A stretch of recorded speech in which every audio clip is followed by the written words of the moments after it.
Alors, il y a un Rav Dessler que j'ai cité plusieurs fois dans des conférences, qui est très importante, qu'il faut relire à peu près une fois par jour. C'est marqué les itragel, les habit al chavero be'ofan sheumabit al atzmo.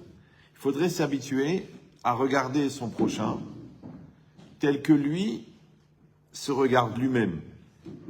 Parce que nous, on a l'habitude de regarder l'autre. Ah oui, j'ai oublié, le cours est dédié pour le Refoua Shelema de Chaim Ben Sultana et de Yochanan Ben Gisèle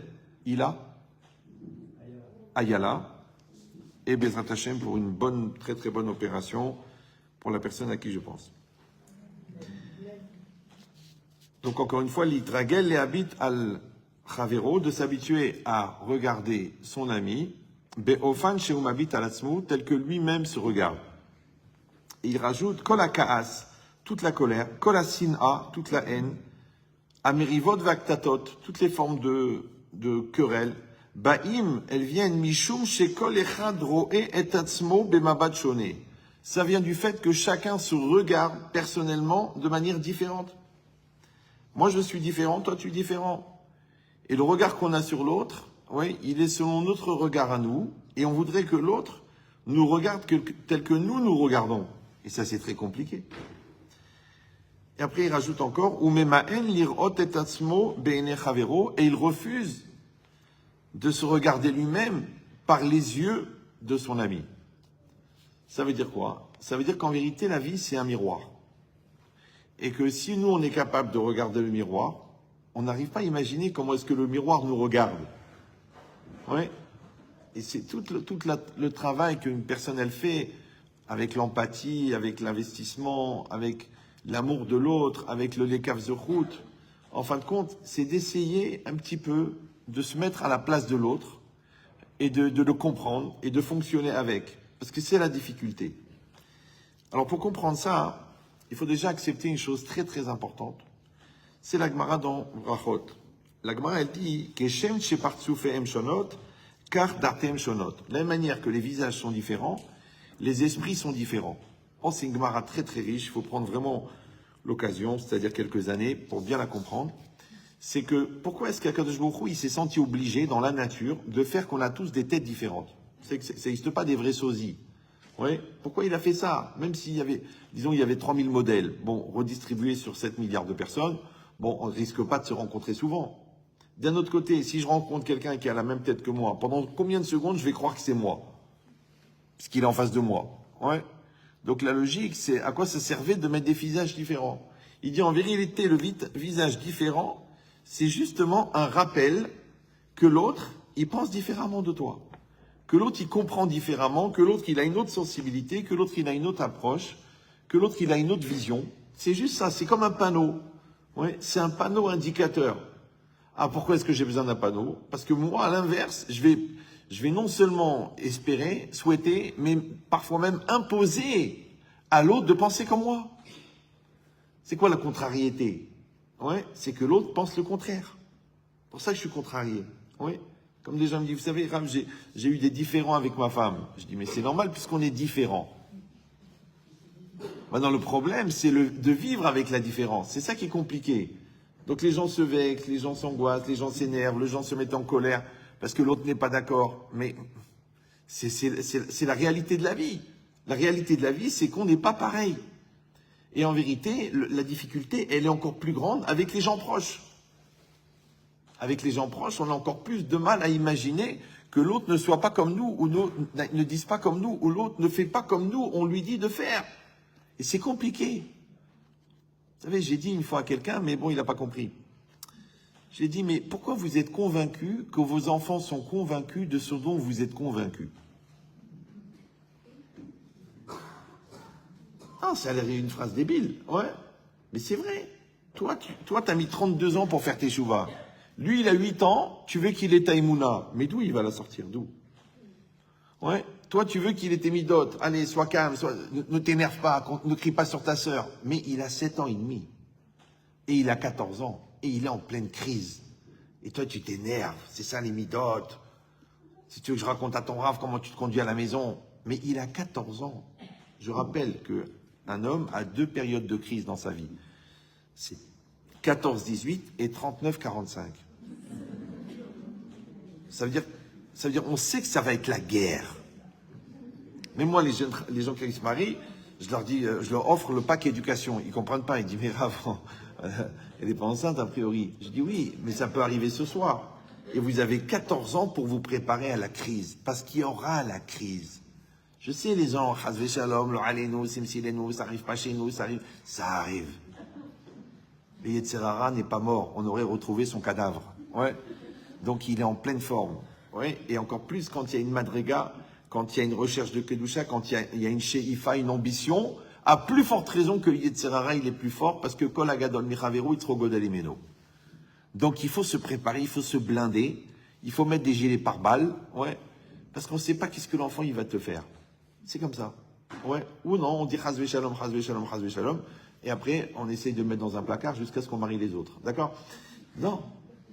Chaque enfant il va venir avec une démarche, chaque enfant il va venir avec une différence, mais le pire, c'est qu'ils viennent de nous. Je rappelle que le défaut majeur des enfants, c'est qu'ils nous ressemblent. Donc on a beau dire, avant on disait, bon, mon fils il est beau comme moi et bête comme ma femme. Mais ça ne marche plus avec la génétique, c'est minimum 50-50. Et on sait, comme l'explique le Ramban, que la semence est faite à 99% de pensée. Et la pensée, c'est la Mahashava. Et la Mahashava, c'est pas ce à quoi tu penses. Non, ça c'est l'activité cognitive.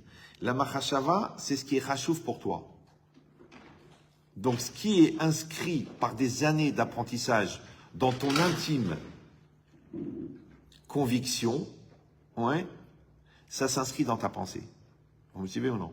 Et ce qui s'inscrit dans la pensée, ça s'inscrit dans la semence. Et ce qui s'inscrit dans la semence, ça s'inscrit chez l'enfant. Ça veut dire que l'ambiance, le folklore, la commedia dell'arte, l'hypocrisie, ouais, la frunkris qui n'est pas vécue intérieurement, ça passe pas. Vous me suivez ou non? C'est-à-dire que les enfants ressemblent à ce qu'on est, pas à ce qu'on montre. Alors c'est vrai qu'il y a une espèce d'ambiance, des fois de spectacle. Oui? Quand il se met à parler, Rabbi, ça et ça. Mais t'es né à Meknes, arrête. Ok, t'as changé de nom, mais... Et c'est pareil, maintenant, toi, tu lui parles des Mahalot, tu lui parles du Harizal, tu lui parles, mais lui, il rêve de regarder la télé. Il faut que tu réfléchis à qui tu t'adresses. Oui? Les enfants, ils ont des portables, ils se débrouillent des films. Il faut savoir à qui on s'adresse, c'est le Dor. Il y a eu le Dor Déa, la génération de la connaissance. Aujourd'hui, on est dans le Dor debout. Rav Shach, à son époque, ouais, il disait qu'avant, une génération, c'était 25 ans. Lui, Rav Shach, il a dit maintenant, une génération, c'est 1 an. C'est-à-dire qu'1 an après, il y a des nouveaux nisyonotes, il y a des nouveaux systèmes, il y a des nouvelles épreuves. Bon, madame, elle vous a parlé très gentiment avec Sniout, d'accord? Mais le Yetzirah, il est très très fort, très très fort. Maintenant, nous, on sait, on croit en Dieu, ouais, que Akadosh Baruch Hu, il envoie des nisyonotes qu'on peut porter, seulement que nous, en tant que parents, on doit les armer, on doit leur donner les moyens. Et dans chaque génération, ça veut dire, il y a des gens, ils ont vécu la Shoah, d'accord? À un moment, dans les Shivot, en 1930, comme ça, à 40, les Yetzirah, c'était de devenir communiste. Ils étaient attaqués par la philosophie. Il y avait la pauvreté. Les gens, ils mouraient de faim. Ils ont lâché la Torah. Donc, chaque génération, encore quelqu'un m'a raconté que, j'ai oublié le nom, là. Bon, le Cheder très, très connu de Meaché Harim, ben, en 1940, eh ben, sur toute la classe, il y en a 2 qui sont restés froum. Tous les autres, ils sont partis. Etzraïm, ouais. Ça veut dire que c'est pourtant c'est Rav Eliashiv, c'est des Gdolim qui sont sortis. Ouais, mais ceux qui sont sortis, ils sont vraiment sortis. Ça veut dire quoi? Ça veut dire que chaque génération, on va pas dire que c'est différent, c'est vrai, c'est différent. Il y a d'autres nisyonotes. Il y a Internet qu'il n'y avait pas, il y a la rue qui est accessible, il y a les Térim. Ils ont trouvé un nouveau sefer qui s'appelle l'Ikouté Térim. Oui?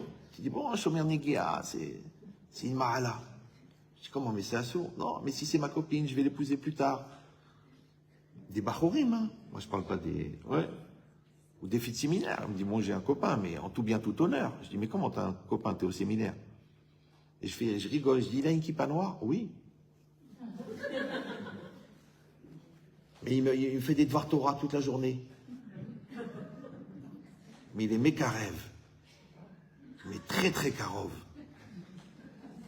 Ça, c'est la génération en Bretagne. Oui. Moi, j'ai parlé avec des Bachourim pour les problèmes de plaisir solitaire. Et j'ai parlé avec des Rabbanim. Il m'a dit, mais de quoi tu parles? Il m'a dit, c'est toute la génération. Moi, je croyais que Georges était tombé sur le rachat de la yeshiva. Il m'a dit, c'est toute la génération. Non, mais ça veut dire que c'est notre réalité. Maintenant, tu peux dire, Chazvé Shalom, tu peux sauter en l'air, tu peux crier, tu diras jamais chez moi. Ou tu peux dire, on va s'asseoir, je vais t'expliquer, c'est un problème de confiance en soi, c'est un problème de kavodatzmo, c'est un problème de simcha, c'est un problème de rejet de l'autorité, c'est un problème de maîtrise, c'est un problème de maturité, et on va t'aider, et on aide. Bah, au Hachem, on aide. Oui. Tu vois, il y a un Rosh Yeshiva. Il m'a dit, je veux pas écouter tes cours, c'est pour les frailles. Mais moi, j'ai reçu son fils pour des problèmes de masturbation. Et je vais pas lui dire, le pauvre, il va se vexer. Il n'y a pas de son? Sur lequel? YouTube. Comment c'est possible? Et là, ça va mieux, là? C'est mieux, là? Je sais pas. Déjà, le TikTok, il marche pas. Et ça il doit y avoir des ondes à Beit Vegan, ça passe pas. Le YouTube, il n'y a pas de son. Le Facebook, on dirait qu'il a retrouvé le visage de son père. Facebook. C'est pas grave, vous êtes là, vous m'entendez, vous? Bon, c'est ça qui compte, le reste, on verra plus tard. Mais l'idée, encore une fois, si on regarde cette Gemara et qu'on l'analyse bien, Keshem, Shepartsoufem, Shonot, de la manière que les visages sont différents, c'est comme les enfants, si vous en avez plusieurs, vous avez remarqué un truc bizarre, c'est que leur seul point commun dans nos enfants, c'est qu'ils sont tous différents. Celui-là, il comprend du premier coup. Celui-là, il faut lui répéter 6 fois. Celui-là, il sort directement son cahier de travail. L'autre, un fossile. Celui-là, il cherche les plus grandes bêtises à faire à la yeshiva. Ouais, celui-là, il révise les Mishnayot la nuit. Une fois, des parents pas religieux comme ça, ils sont venus me dire, écoutez, Rabban Chetrit, on voudrait faire ausculter notre fils. Parce qu'il veut plus manger à notre table, il dit que c'est pas cachère, il veut plus voir sa sœur en maillot de bain, il veut plus aller à la plage, il se lève la nuit pour étudier, il s'est acheté un chapeau, il révise des misnayot par cœur. Je dis, alors c'est quoi le problème? Il dit, on voudrait le faire interner. Je dis, mais moi je rêve que mes enfants ils se lèvent la nuit pour étudier et vous voulez faire interner parce que votre fils il... Rabotai, c'est pas shoot. Le Yetzara du Fry, c'est d'être froum. Et le Yetzara du Froum, c'est d'être Fry. C'est ça les motos. Fry, Froum. Encore une fois, c'est pas grave. Mais c'est à nous de les accompagner. Et la patience que le bon Dieu il a eue avec nous, on doit l'avoir avec eux. De pas s'énerver, de pas stresser, de pas les casser, de pas les braquer, de pas les castrer mentalement. T'es nul, t'es incapable, je comprends pas, avec ce que je paye, t'es pas capable de faire une Gemara. Le Ratam Sofer, il dit, si un papa, il sait qu'il va mal parler à son fils dans l'étude de la Torah, il vaut mieux qu'il lui enseigne pas et qu'il paye quelqu'un qui va lui donner l'amour de la Torah avant de lui donner la connaissance de la Torah. Parce que si tu l'as écœuré, à quoi ça a servi tout ça? Tu dis, mais moi j'ai fait mon rôle, la Torah. Ouais, Rabota, il faut jamais oublier que Torah, ça veut dire réprimande. Mais Torah, il dit le Rav Shimshon Raphaël Hirsch, qui était pas mal fort dans l'éducation, il dit Tochacha, c'est Milachon Ochacha. Et là, Ochacha, c'est quoi? C'est la clarification. En fait, on est des transmetteurs, on est des enseignants, on est des encourageants. Mais si, sous prétexte de faire la mitzvah minatora, de faire la réprimande, on casse l'enfant, qu'est-ce qu'on a gagné? Et c'est vrai que des fois, nous-mêmes, on n'a pas eu un modèle, on n'a pas grandi à Mehacharim, on n'a pas vu des rabbanim, on a appris à la yeshiva. Donc les deux, toi tu as appris au séminaire, moi j'ai appris à la yeshiva, peut-être avec nos parents, Blanc-Ménil ou Livry-Gargan. C'était pas vraiment une ambiance de Torah. Ouais, donc on est obligé de se débrouiller un peu avec ce qu'on peut faire. Et des fois, malheureusement, quand on ne sait pas quoi faire, des fois on en fait trop. C'est le dosage. C'est vrai qu'il faut ouvrir les yeux. Et je vous dis aussi, il faut savoir fermer les yeux. Est-ce qu'on est prêt à fermer les yeux? Ouais. Moi, je me rappelle, un copain à moi, il avait été voir Rav Steinman. Il a dit, mon fils, quand il vient au Ben Azmanim en France, il se lève pas le matin à la tfila. Qu'est-ce que je dois faire? Je le tue, je le coupe en morceaux, j'enlève un bras. Rav Steinman, il a dit, mais il se lève pendant l'année? Il a dit oui. Alors il dit, laisse-le tranquille. Et nous, qu'est-ce qu'on dit? Chas v'shalom, zman kriyat shema, zman tfila, les tfilin aminha. Oui, mais c'est Rav Steinman. C'est pas le chamage de Buffo, dont je ne connais pas le niveau de Torah. Et c'est ça l'idée. Ça veut dire que le Da'at Torah, il n'est pas forcément comme on croit. Et que peut-être on exagère, et peut-être on tape trop fort, et peut-être on tire trop. Et peut-être on n'est pas nous-mêmes en équilibre, on n'est pas en adéquation. Il faut faire attention. Une fois, j'ai vu arriver une fille chez moi. Bon, elle avait fugué chez ses parents. La mère, elle m'appelle, elle me dit, je vous préviens, c'est une voyou, elle fait des bêtises, elle n'est pas de Sanoua. Bon, moi, je croyais que j'allais voir arriver de la fille de Madonna ou quoi, ouais. Elle arrive, le col, les trucs, elle avait honte de me regarder. À un moment, elle a levé les yeux dans mon bureau, elle est devenue toute rouge. Elle m'a dit, Mechila, pour le Bitoul Torah. J'ai dit, j'ai dit, la mère, elle parle de cette fille-là, moi, je comprenais rien. Et en fait, j'ai compris. C'est que la fille, la mère, elle suspectait sa fille de sortir avec des garçons. La fille, elle m'a dit, je vous jure, BMS, je vous jure sur ma vie, que je suis la seule fille de ma classe qui ne sort pas avec des garçons. Je vous dis pas à l'école parce que vous allez vomir pendant une semaine. Ouais. En Bretagne, qu'est-ce que j'ai fait moi? Je l'ai encouragée, je lui ai fait un programme, elle est partie contente. Bon, grâce à Dieu, aujourd'hui, elle est mariée, elle a des enfants, tout va bien. Mais qu'est-ce que j'ai fait tout de suite? J'ai appelé son père. Le père, très grand Talmid Chacham, Magid Shiur, Meshi dans une yeshiva. Je lui ai dit, dis-moi, tu embrasses jamais ta fille? Jamais tu la prends dans tes bras? Il m'a dit, non, je suis pas très tactile. Je dis, oui, mais toi, tu n'es pas tactile, mais elle a faim. Et vous savez très bien, comme disent les nutritionnistes, qu'il ne faut jamais faire les courses quand on a faim. Parce que si toi, tu ne lui donnes pas à manger en cachère, peut-être qu'elle va manger taref. Là, elle est bien, là. Elle a encore la sniout, elle est encore bien, elle est encore équilibrée, elle aime la Torah, elle aime... Mais fais ton rôle de père. Il m'a dit, c'est difficile pour moi. Je dis, je t'ai pas dit de t'arracher les ongles. J'aurais pu le faire. Ouais. Je t'ai dit, quand chaque fois que tu la vois, tu l'embrasses, tu la prends dans tes bras, tu lui dis que tu l'aimes, tu lui dis que tu es fier. Il dit, oui, mais mes parents, ils l'ont pas fait avec moi. Extraordinaire. C'est-à-dire, t'es mis de galguel, toi. Un brel qui amène un brel. C'est pas possible. Comment il s'appelle ton père? Jacques? Restez concentrés, ne me quittez pas. Moi, j'ai réussi à tenir pratiquement 8 minutes sans faire une blague quand même. Vous pourriez dire qu'on la cavote, c'est pas évident.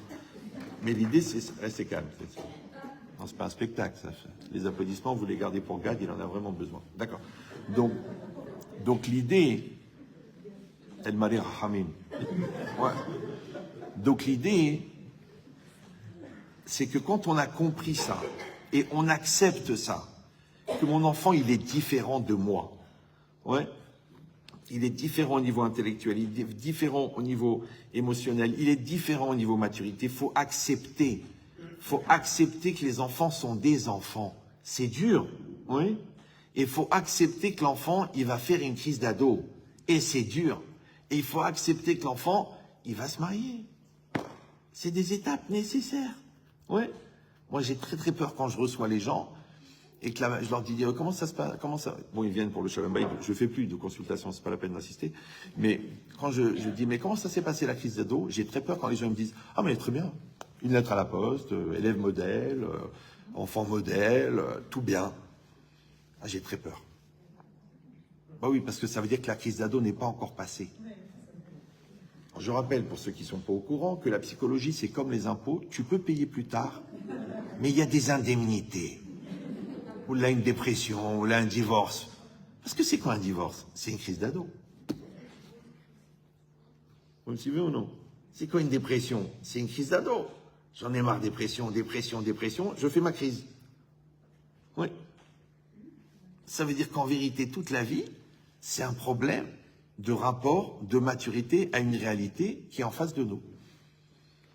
Maintenant, on a l'aïmouna. Vous savez tous l'aïmouna que Hachem, il nous envoie une situation qui est adaptée à nous. Oui, non? Si vous n'avez pas l'aïmouna, bon, bah, faut changer de quartier. L'aïmouna, c'est d'accepter que la réalité, elle est adaptée à nous. D'accord? Mais, on va passer notre vie à s'adapter à cette réalité. C'est quand Hachem, il va t'envoyer une épreuve, il va t'envoyer des enfants, il va t'envoyer un mari, il va t'envoyer une belle-mère. Ah, ça, j'aurais pas dû le dire. Mais, et toi, tu vas décider, tu vas t'adapter ou non. Et ça, les gens ne comprennent pas. Puisque dans l'absolu, c'est adapté à moi, puisque Hachem, il sait ce que j'ai besoin et il sait ce que je peux supporter. Donc, pourquoi je dois faire un effort? Mais parce que, Rabotaï, toute la voda qui va t'amener au Lamaba, c'est les efforts que tu as fait pour t'adapter à une situation qui est adaptée. C'est ça le travail. Parce que quand tu t'adaptes, tu changes, tu évolues, tu grandis. Maintenant, encore une fois, le mari, bah, il est adapté. Je vous promets avec Zivugim. On a mangé du chien. Tes parents, ils sont adaptés. Mais il faut faire des efforts extraordinaires. Tes enfants, ils sont adaptés. Mais il faut faire des efforts extraordinaires. Pourquoi? Parce que le projet de la rencontre, c'est que tu évolues. Donc tes enfants, ils ont besoin de toi pour évoluer. Ça s'appelle le chinour. Toi, tu as besoin d'eux pour évoluer. Ça s'appelle que tu continues ta avodat amidot. Ton mari, il a besoin de toi pour évoluer. Parce qu'il y a des facettes de lui qui ne vont apparaître que grâce à toi. Toi, tu vas évoluer grâce à ton mari. Parce qu'il y a des facettes de toi qui vont apparaître que grâce à lui. Donc, en fin de compte, on passe notre vie à rencontrer des gens qui nous obligent à grandir. Si on veut grandir. Mais là, on peut ne pas vouloir grandir. Je suis parfait, c'est toi qui es folle, c'est toi qui es fou. T'as qu'à aller chez le psy, va voir ton rabbin, va voir ton truc. Moi, je suis comme je suis, je ne changerai jamais. D'ailleurs, mon père n'a jamais changé. Ok, mais ta mère s'est pendue. Non, j'exagère. En fait, elle a fait ça avec des médicaments. Mais l'idée, c'est la même chose. Ça veut dire que nous sommes condamnés à changer. Pourquoi? Parce que c'est la seule chose qu'on attend de nous. Oui, eux, ils appellent ça la maturité. Nous, on appelle ça la hirat shamaim. Mais la hirat shamaim, elle s'acquiert parce que tu fais l'effort de t'adapter à une situation à laquelle tu avais l'air de ne pas être adapté. D'ailleurs, c'est la seule manière de savoir si on est marié. Comment on sait si on est marié? Parce qu'on change l'un pour l'autre. Comment on sait si on s'est né des parents? Parce qu'on change pour nos enfants. C'est ça la différence entre l'éducation et l'élevage. L'éleveur de poulets, il a élevé 30 millions de poules sur sa carrière. Il en a élevé des poulets. Mais son QI n'a pas évolué. C'est toujours le même QI. Parce que c'est de l'élevage. Mais l'éducation, c'est pas la même chose. Parce que l'éducateur, il s'éduque en éduquant. L'instituteur, il rentre dans la première classe qu'il a de sa vie. Il bégaye, il répète son cours, il est baha. Après 10 ans d'enseignement, il maîtrise le truc, il est entièrement dans la manière de faire parce que la matière, elle est déjà acquise, il a déjà des réflexes d'apprentissage, il sait comment présenter les choses, il sait développer toute la démarche de pédagogie parce qu'il a changé. Non, si comme un Brel, il répète son cours, il dit « je comprends pas, personne n'écoute ». Mais évidemment, parce que t'as pas changé. Donc toute la vie, c'est ça. Tu vas changer pour ton mari, c'est pour ça qu'on est liés. Tu vas changer pour ta femme, c'est pour ça qu'on est liés. Les gens, ils changent pas. Parce qu'ils confondent cohabiter et coexister. Dans la cohabitation, bon bah chez les goïms ça dure 10 ans, chez les froums ça dure 15 ans, et au bout je ne peux plus le voir. Je ne peux plus le voir. En plus t'es ophtalmo, d'accord? Donc, c'est pas grave. Vous pouvez pas toutes les saisir, d'accord? Donc l'idée, c'est que on va changer l'un pour l'autre. Et ben c'est ce changement qui fait qu'on est liés. Donc de la même manière, tu vas changer pour l'enfant. C'est ce changement qui fait qu'on est liés. Mais si toi, tu es dans la position hautaine de moi, je suis l'adulte, et toi, tu es le gamin, ça marche pas. Parce que même le Ramban, dans Igeret Ramban, il le dit. Ouais. Il dit, imata tzadik, imata chacham yoter mimeno, ou tzadik yoter mimcha. Ça vous dit quelque chose ou non? Ça veut dire quoi? C'est-à-dire que si tu es plus chacham, parce que grâce à Dieu, tu as fini le chasse, mais tu fais des avérotes. Donc si tu fais des avérotes en étant chacham, Donc t'es plus méside. Si t'es plus méside, t'es plus rachat. Mais lui, il connaît rien. Ouais. Donc il fait pas les choses bekavana. Donc il est plus tzaddik que toi. Donc imata yoter chacham ou yoter tzaddik. Vous me suivez ou non? Mais parce que j'ai accepté que moi je suis qui je suis et l'autre il est qui il est. Donc si déjà avec le prochain qui a le même âge que toi, si déjà avec le frère et le front qui est plus que toi, qui est différent de toi, tu acceptes la différence et tu vis avec la différence. Ouais. Une fois j'étais dans un taxi ici, à Beit Vegan. Enfin non, j'avais un long trajet. Et le gars il m'a dit, Ata yachol lagid li eze mila, dvar Torah. Alors j'ai vu qu'il n'avait pas de kippa, j'étais un peu gêné. Il m'a dit, yesh li kippa, mata choshev. Il a pris la kippa. 1h30 de route, 1h30 de Dvar Torah. D'accord? Et il me dit, agamani aussi mitzvot. Moi aussi je fais des mitzvot. Bon, j'ai dit, ben, pourquoi pas, je suis pas antisémite. Ouais. Il m'a dit, avec ma femme, il y a une dizaine d'années, on a vu une famille, un voisin qui n'avait pas de quoi manger. J'ai été au marché, j'ai fait quelques courses, on lui a donné le panier, le mec il s'est mis à pleurer. Bon. On s'est rendu compte qu'il n'y avait pas que lui, et l'autre, et l'autre, et l'autre, on a fait pour 10 familles. Et après, qu'est-ce que je faisais? J'allais à la fin du marché, je rachetais tous les trucs à 10% de la valeur, parce que les gens, ils allaient jeter, et je distribuais. Après, j'ai été voir mes copains de taxi, j'ai dit, donne-moi 200 shekels, donne-moi 100 shekels, donne-moi 200 shekels. Il dit, aujourd'hui, les enfants se sont mariés, ça a libéré des chambres, on s'en est servi pour stocker, et grâce à Dieu, maintenant, avec ma femme, chaque semaine, on nourrit 250 familles.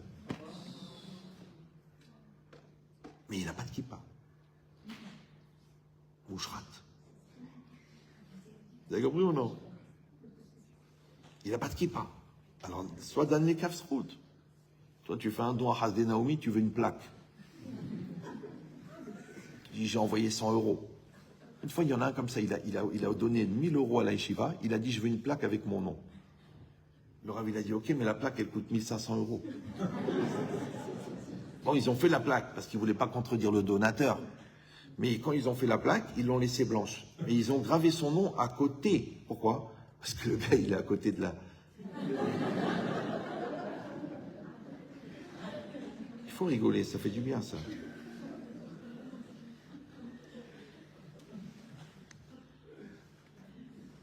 Donc ça veut dire que accepter la différence, ça veut dire accepter que l'autre, il a une autre manière d'exister. Il a un autre flux existentiel, il a une autre intensité, il a une autre sensibilité. Il faut accepter le pluriel et vivre avec. On t'a donné l'otisna et tachicha, tu ne haïras pas. L'otikom velotitor, tu ne vengeras pas, tu garderas pas rancune. Ve'afta lereacha kamocha. Tout ça, c'est pour quoi faire? C'est pour apprendre à vivre avec la différence de l'autre. Encore une fois, ça a l'air d'être une évidence, ouais. Mais sachez qu'il faut beaucoup, beaucoup, beaucoup de midotes pour garder une relation stable et intègre avec une personne qui est différente. Ben, c'est compliqué. Ouais, l'autre, il répète tout le temps. L'autre, il veut te parler de ses bêtises. L'autre, il t'embête pour des trucs. L'autre, il pose des chiens. L'autre, qui ne sert à rien. L'autre, il fait genre le chacham, mais en vérité, il n'a rien à dire. Ouais. Le monde est pluriel. Maintenant, il existe comme ça, il est heureux comme ça, c'est bien. Ouais. L'autre, il a besoin d'exister. Il est un peu TTH comme ça. Ouais. Il veut toujours avoir la vedette au milieu de la salle à manger.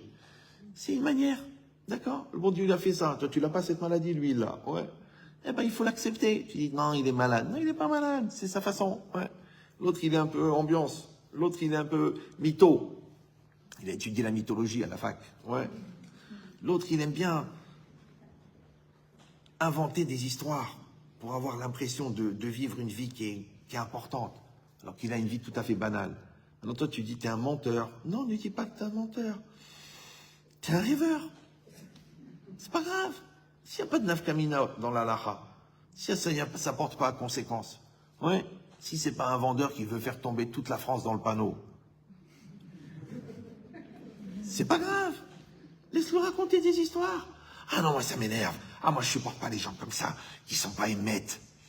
Moi je me méfie des gens qui supportent pas. Surtout une chose que peut-être eux-mêmes n'ont pas réglée. Bah oui, parce que si tu es sensible à une chose chez l'autre, c'est que toi tu n'as pas réglé le problème. Parce que pourquoi tu es sensible? Quand vous voyez quelqu'un manger, ça vous donne faim. Pourquoi? Parce que vous aussi vous mangez. Donc pourquoi tu t'énerves que l'autre il n'est pas assez religieux? Pourquoi toi t'es entièrement religieux? Non.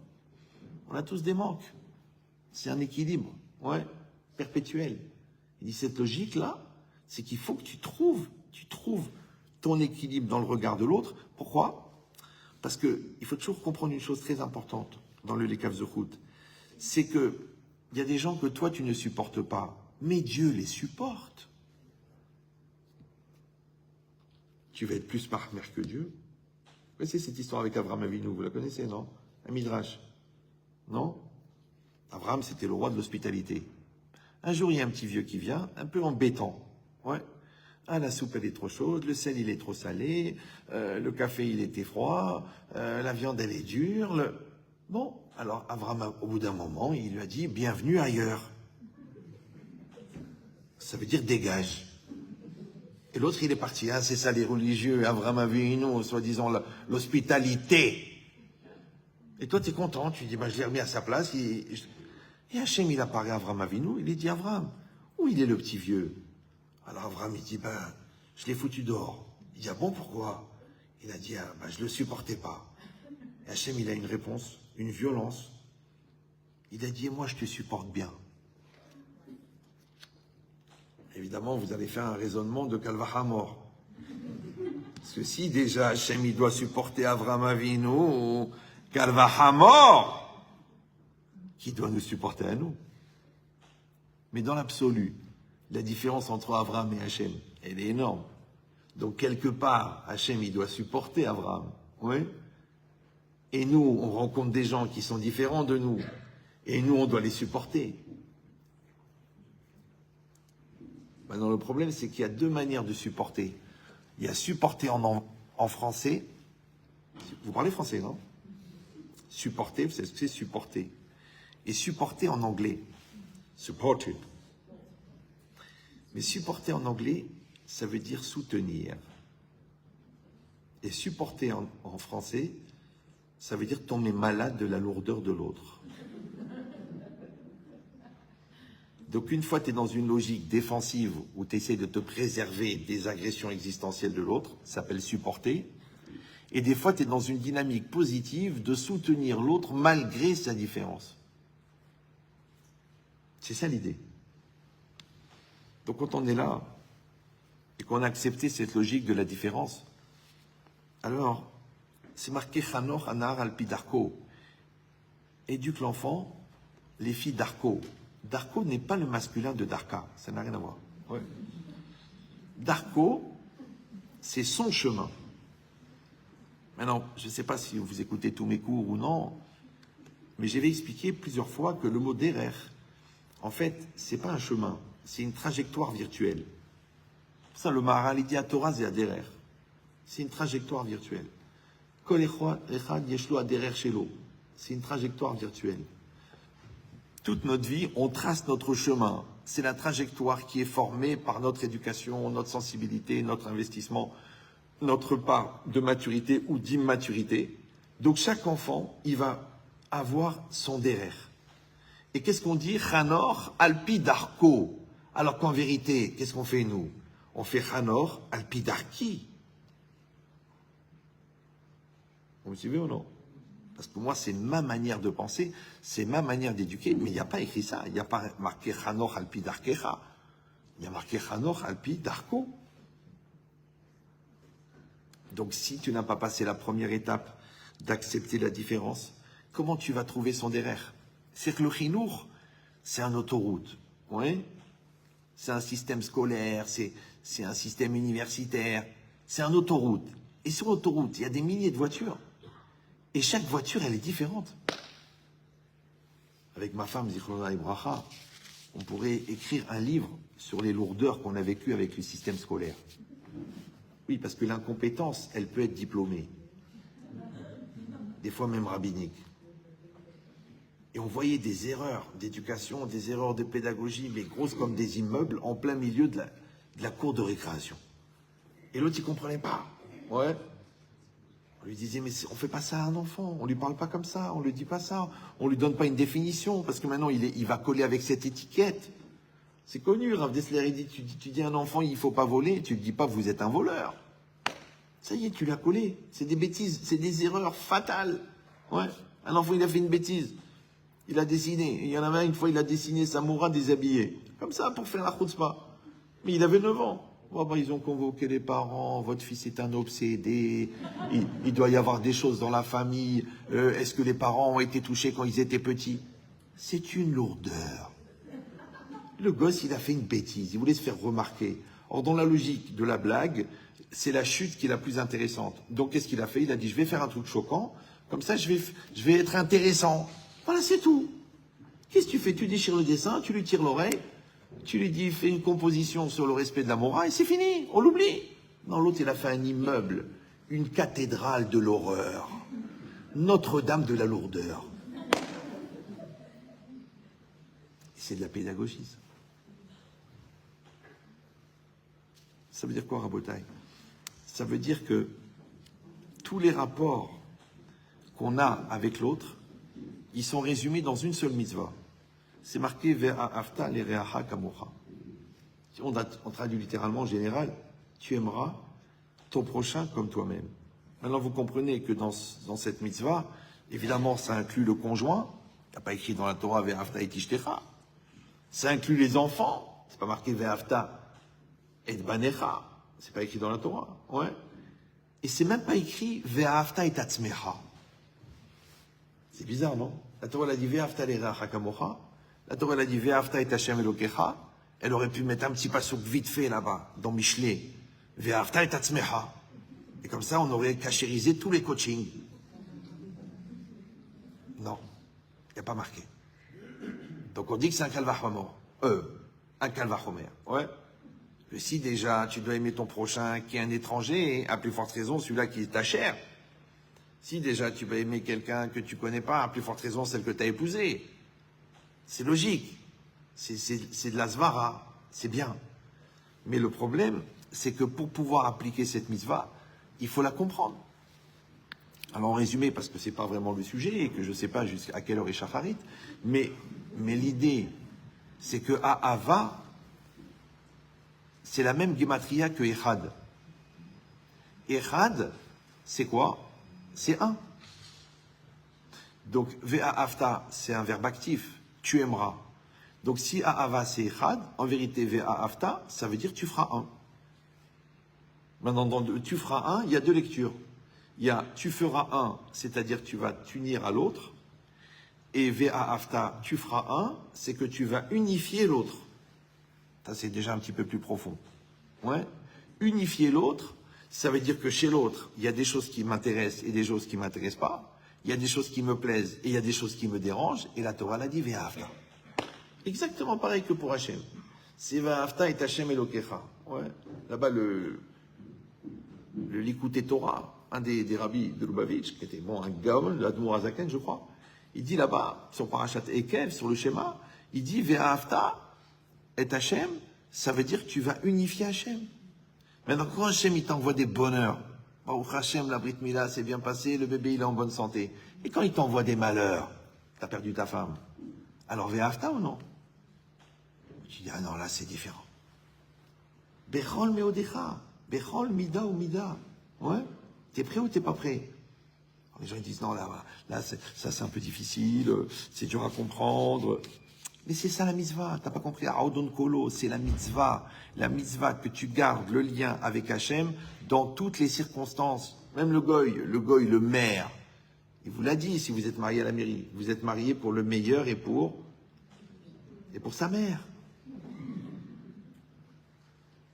Parce qu'il y a la mère et le père. Ils disent les Ashkenazim, il y a le mir et le pire. Et le pire, c'est le mir. C'est elle le pire.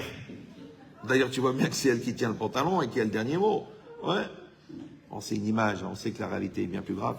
Mais ça veut dire quoi?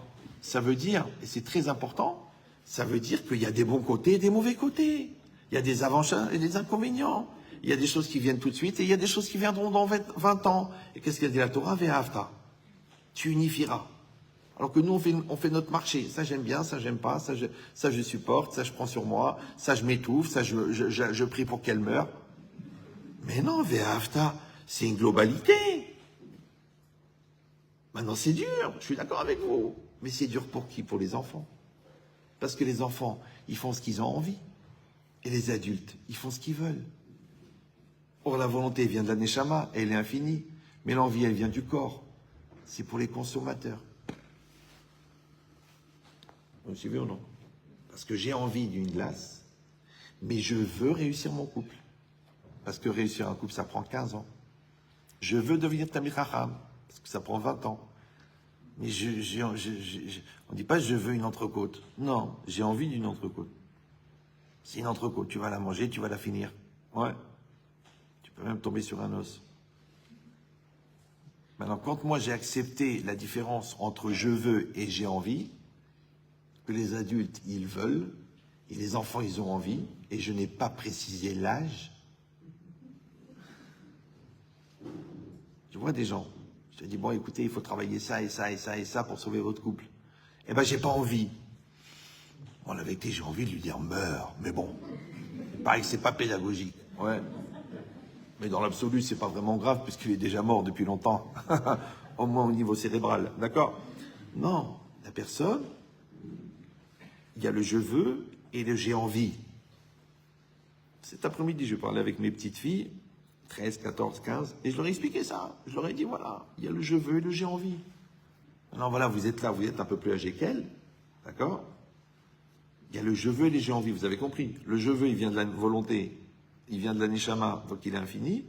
Et le j'ai envie, il vient du corps, donc il est fini. D'ailleurs, le deuxième nom de j'ai envie, c'est Capri, parce que Capri, c'est pas grave. Vous avez gardé un peu des références ou la wallo? Écoutez bien ça. Si le je veux, c'est la marque de la maturité, et le j'ai envie, c'est la marque de la gaminerie. Ça va? Ça va? Oui? Vous êtes bien là? Écoutez la question. Le je dois faire, je dois rembourser, je dois assumer, je dois être présent, je dois répondre présent. Je dois. C'est le continuum de je veux ou de j'ai envie? Non, mais je ne parle pas des gens qui voient tous les cours par cœur. Vous avez compris la question ou non? Prenez le temps de réfléchir, c'est important, c'est une misva de réfléchir. Bon, il y a une autre religion où c'est assourd, mais chez nous c'est une misva, d'accord? Donc je répète, le je veux et le j'ai envie. Parce que vous croyez que je suis en train de transmettre des informations que vous allez essayer de retenir. En vérité, on fait un travail à l'intérieur de vous-même. Ouais. Parce que quand il dit le rabbin, il pose la question, mais vous dites, mais moi je veux ou j'ai envie, moi? Je suis une gamine ou je suis une adulte? Je fais ce que j'ai envie ou je fais ce que je veux? Eh ben, c'est quand on arrive au je dois qu'on se rend compte si on a fait le travail. Parce qu'au moment où je dis je dois m'arranger avec mon mari, je dois faire des efforts avec cet enfant, je dois rembourser l'argent, et que ça me coûte, c'est dur. Tu sais pourquoi c'est dur? Parce que tu as l'habitude de faire ce que tu as envie. Et là, tu n'as pas envie. Qui c'est qui a envie de rembourser 100 000 shekels? Tu n'as pas envie? En plus, c'est ton beau-père. Il a gardé les enveloppes le soir du mariage. Et sous prétexte qu'il nous a prêté, alors qu'il est blindé, il sait même pas quoi, il vient de vendre encore un truc à Savion à 80 millions de shekels. Il m'embête pour 100 000. Oui, c'est vrai, mais tu les dois. Alors tu les rends. C'est dur. Mais de quelle ville du Maroc tu viens? Non, l'idée, c'est que le je dois, il est difficile pour celui qui fait ce qu'il a envie. Ouais. Mais le je dois, il est facile pour celui qui fait ce qu'il veut. Mais pas dans le sens des Réchaïm, je fais ce que je veux, je fais ce que je veux, parce que d'Afka, eux, ils font pas ce qu'ils veulent, ils font ce que le Yetzara, ils veulent.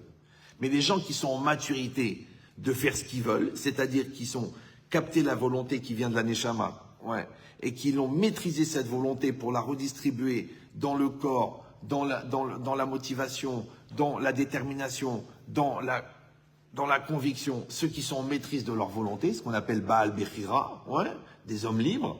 Alors celui-là, quand il va dire je dois, il n'aura qu'une difficulté. Parce que déjà pour faire ce qu'il veut, il a dû maîtriser le côté enfant qui est en lui.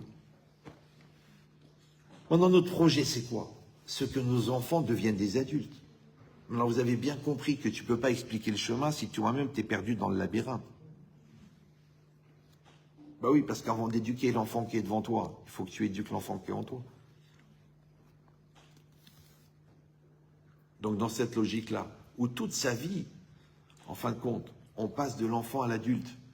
Parce qu'on croit, bah, je suis plus un enfant. Je sais pas. Bah oui, parce qu'un homme de 43 ans, en vérité, c'est un enfant de 44 ans, puisqu'il est en train de devenir un homme de 44 ans pendant l'année de 43 ans. Un avrer, même un Tamid Chacham, il a étudié Dayanout. Donc il est Dayan. Mais c'est un enfant. Attends qu'il soit dans une communauté pendant 5 ans, et que le président il amène sa petite fille qui est Goya, et qui va lui dire, alors, est-ce qu'on peut trouver une solution? Justement, j'ai une bourse de 20 000 € pour vous. Là, on va voir si la Dayanout, elle est théorique ou elle est pratique. Est-ce que tu vas accepter dans ta chorale de synagogue de province que des filles, elles chantent dans la chorale avec des garçons? C'est là que tu vas voir si tes 10 ans au collège, ils ont été absorbés ou non. Vous me suivez ou non? Donc ça veut dire que tu es un Dayan enfant, tu vas devenir un Dayan adulte. Tu es un parent enfant et tu vas devenir un parent adulte. C'est pour ça qu'on fait des gaffes avec les premiers. Moi, mes enfants ils me disaient, mais papa, t'es vachement plus cool avec les petits. Je dis, c'est normal, mon fils, j'ai appris sur le tas. Il dit, mais c'est qui le tas? On a fait des erreurs. Grâce à Dieu, on est des gens normaux, on est des gens humains. On a fait des erreurs, on a fait des gaffes, on s'est affiné, on s'est développé. Comme dans tout, comme dans le mariage, comme dans la frunkaï, comme dans la Torah, comme dans la capacité de répondre, comme dans la sincérité. On passe notre vie à passer de l'état d'enfant à l'état d'adulte. On espère, à 120 ans, présenter un adulte devant Hachem. Ouais. Mais ça prend l'apprentissage. Ça prend le travail. Il dit maintenant, nous, on est censé faire la même chose avec nos enfants. C'est-à-dire que nous, on a trouvé la sortie du labyrinthe, on a trouvé le passage pour y arriver, on a trouvé les forces pour le faire. Ouais. Et nous, on doit leur donner exactement les mêmes outils pour qu'eux, ils peuvent. Mais la complication, c'est que si l'enfant était entièrement de toi, mais il est aussi de l'autre. Donc il y a des gènes de l'homme et des gènes de la femme. Et tout le monde sait que quand il y a des gènes, il n'y a pas de plaisir. Maintenant, si moi, j'ai fait mon travail au niveau Moussari, de maîtriser l'enfant qui est en moi, et toi, ma femme, tu as fait le travail au niveau Moussari, et nous deux, on a fait le travail au niveau de l'enfant, de notre couple enfant, ouais, et notre couple adulte. Donc maintenant, on aura le même recul en communion sur l'enfant. Et le couple, il est capable de dire, tu vois, le petit, il est têtu comme moi. Parce que je sais que je suis têtu, mais j'ai travaillé. Et l'autre, le conjoint, il peut dire, oui, ok, mais il est hypersensible comme moi. Mais ce mélange d'hypersensibilité et de têtu, ça donne ce qu'on appelle en botanique un séquoia. C'est une forme d'arbre, ça veut dire un séquoia. Il est coincé. Il est coincé parce qu'il est sensible et il est têtu. C'est-à-dire il a l'ABS avant et arrière bloqué. Tu lui fais une remarque, il se prend une remma à mourir, tu lui dis qu'il faut changer, et tu dis pourquoi? Pourquoi? Là, t'es que le quoi? Il faut grandir. Donc très très jeune, très très tôt, on fait rentrer chez l'enfant la notion. Mais encore une fois, il va falloir que tu t'adaptes. Parce que quand la vis, c'est une vis droite, tu prends un tournevis droit. Quand c'est une cruciforme, tu prends un tournevis cruciforme. Maintenant, imagine, tu n'as ni un tournevis droit, ni un tournevis cruciforme. Et tu es pressé parce qu'il faut l'enlever, cette vis. Ouais. Qu'est-ce que tu fais? Tu es religieux. Tu prends une banane, tu fais une croix dessus. Il paraît qu'il y a 2000 ans, ils ont fait ça. Ils ont fait une croix sur une banane. D'ailleurs, tous les ans, ils fêtent la bananée à cause de ça. Ouais. Bon, c'est une histoire qui ne vaut pas un clou, on ne va pas s'apesantir. Puisque eux-mêmes ont fait une croix dessus, d'accord? Mais tu prends une banane, avec la kavana, avec la tfila, avec la émouna, et tu essayes de dévisser la vis avec la banane. Ça ne marche pas. Tu dis, mais Hachem, il fait des miracles. Oui, mais pas pour les brels. Il y a un tournevis, tu prends le tournevis, t'es qui? T'es Baba Salé pour qu'elle se dévisse toute seule. Tu la regardes, elle se dévisse. Mais même tes vis, à toi, tu n'arrives pas à les dévisser. Qu'est-ce que tu vas dévisser la vis avec une banane? Donc tu acceptes. Ton enfant, il est comme ça. Je vais fonctionner avec lui. Surtout, surtout. Vous savez, la vie, c'est comme un master en 4 années. La première année, c'est le célibat. Donc pendant la première année, tu dois faire, on va dire, 5 UV. Bon, vous avez compris que ce n'est pas des niveaux de bronzage. La deuxième année, j'ai besoin des blagues pour savoir si vous suivez. Parce que des fois, par cavode, vous bougez la tête comme ça. Ouais, en fait, vous comprenez rien, mais vous faites semblant. Un peu comme le chien en plastique à l'arrière de la R12. Vous vous rappelez, Horaci? D'accord? Il bougeait la tête quand on freinait. Bon. Maintenant, la blague, moi, il me permet, parce que si vous captez tout de suite la blague, donc je sais que vous êtes bien avec moi, et donc moi, je peux augmenter le niveau et l'intensité des blagues, des enseignements. Mais si les blagues, vous les comprenez pas, calvahamor, les enseignements. Ouais. Donc l'idée, c'est ça. C'est de dire que la première année, tu dois atteindre, disons, 5 UV. La deuxième année, 10. La troisième année, 6. Et la quatrième année, 4. Maintenant, imagine la première année, bon, tu n'étais pas très concentré, c'était nouveau pour toi la faculté. Bon, alors, sur les 5, tu en as eu 2. Bon, la deuxième année, donc tu en as plus 10. Tu en as 10 plus 2, ça fait 12. Manque de peau, tu es tombé amoureux, tu es tombée amoureuse, on se marie dans l'année, on se marie pas, les parents sont pas d'accord, tu es trop religieux, tu n'es pas assez religieux. Bon, sur les 12 que tu aurais dû avoir, tu en as eu 4, il t'en manque 8. La troisième année, il y en avait 5. 5 plus 8, ça fait 13. Ça veut dire que les UV que tu n'as pas obtenus, tu les repousses à l'année d'après. Ça va? La première année, c'est le célibat. Donc, tu as un certain nombre d'UV que tu dois obtenir. Ta maturité, ton niveau de teshuva, ton niveau intellectuel, ton niveau professionnel, tout ça en tant que la relation avec l'argent, avec le temps, avec tes parents, ça, c'est des UV que tu dois obtenir en tant que célibataire. Tout ce que tu n'as pas atteint en tant que célibataire, c'est pas grave, tu l'épouses. Ben, si vous croyez la Gemara, mais avec Zivugim, les filles ma'asav. Donc Hachem, il va te faire rencontrer la personne qui va t'obliger, soit par mimétisme, soit par complémentarité, à combler les manques que tu as accumulés en tant que célibataire. Donc tu vois que les UV se reportent. Ça va? Maintenant, il y a des gens qui vont dire, on s'est marié trop vite, elle m'a fait le coup de la panne, elle m'a dit qu'elle était enceinte, enfin c'était de l'aérophagie. Bon, et après, qu'est-ce qui se passe? Donc tu dis, elle est folle, lui il est fou, ça m'intéresse pas, moi je fais ma vie, ok. Donc, vous ne faites pas le travail au niveau du couple. Maintenant, tout ce que tu n'as pas travaillé au niveau du couple, tu l'accouches. Parce que d'où ils sortent ceux-là? Il y avait un professeur de botanique très très fort qui s'appelait le professeur Wallo. Vous l'avez connu ou non? C'est un Anglais. Il n'a pas dit grand-chose, mais il a dit des choses importantes. Il a dit les pommiers font des pommes, les poiriers font des poires, et les khmariers, ils font des khmars. Ça, c'est pas de la religion. Hein. Même les goïms, ils sont d'accord que si tu prends un professeur de mathématiques avec une agrégée de physique, il faut un bébé, et tu prends une alcoolique avec un drogué, il faut un bébé, le bébé tu vois le QI des enfants, c'est pas le même. Pourtant, il n'y a pas de religion. Ouais. Dans la Torah, elle a été très loin, parce qu'elle a été dans la Machashava, elle a été dans la génétique, qu'on peut, dans le Hirous, on peut donner des chances extraordinaires à nos enfants par rapport à l'évolution qu'on a fait, encore une fois, en tant que célibataire, ensuite en tant que couple, et ensuite en tant que parent. Parce que le parent, en fin de compte, il va s'occuper de l'enfant. Mais on a très bien compris, si on est un peu lucide, que quand je m'occupe de lui, je m'occupe de moi, puisqu'il a hérité de moi. Alors, encore une fois, si on fait l'enfant et on fait ce qu'on a envie, on va dire, ben, il est bête comme toi, ça c'est l'influence de ta famille, ça c'est... Et si on est des gens lucides, on dit, écoute, il y a une part de moi, et le travail que j'ai fait sur moi, et le travail que j'ai fait sur moi grâce à toi, je vais faire ce travail sur moi et sur lui grâce à lui. Ça s'appelle évoluer. Encore une fois, on n'est pas obligé. Il y en a qui apprécient de rester khmar, et ça leur va bien. C'est pas grave. Donc, dans cette logique-là, on a dit que j'ai une mitzvah de Ve'a'afta. Et A'ava, c'est Echad, Gematria. Le contraire de Echad, c'est quoi? C'est Shnaim. Et Shnaim, ça ressemble à Son'im. Et Son'im, c'est Shnaim. L'amour, c'est de faire un. La haine, c'est de faire deux. Donc, quand la Torah, elle a dit Lotisna et Tachicha, toi, tu crois que c'est toi et ton prochain.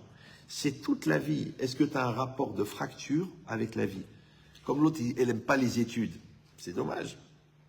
L'autre, il n'aime pas le travail. L'autre, il n'aime pas les efforts. Donc, il est sonné. Ah, j'ai la haine. Il y a des gens à 45 ans, ils ont encore la haine de l'école.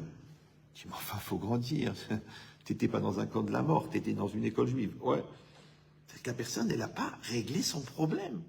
Elle est toujours à faire deux. Ouais. Mais si tu as bien compris que l'école, bah quoi, c'est une épreuve. Et l'épreuve, comme il y a l'épreuve du bac, ouais, bah l'épreuve de la vie. Donc l'épreuve, elle te permet d'accéder au niveau supérieur.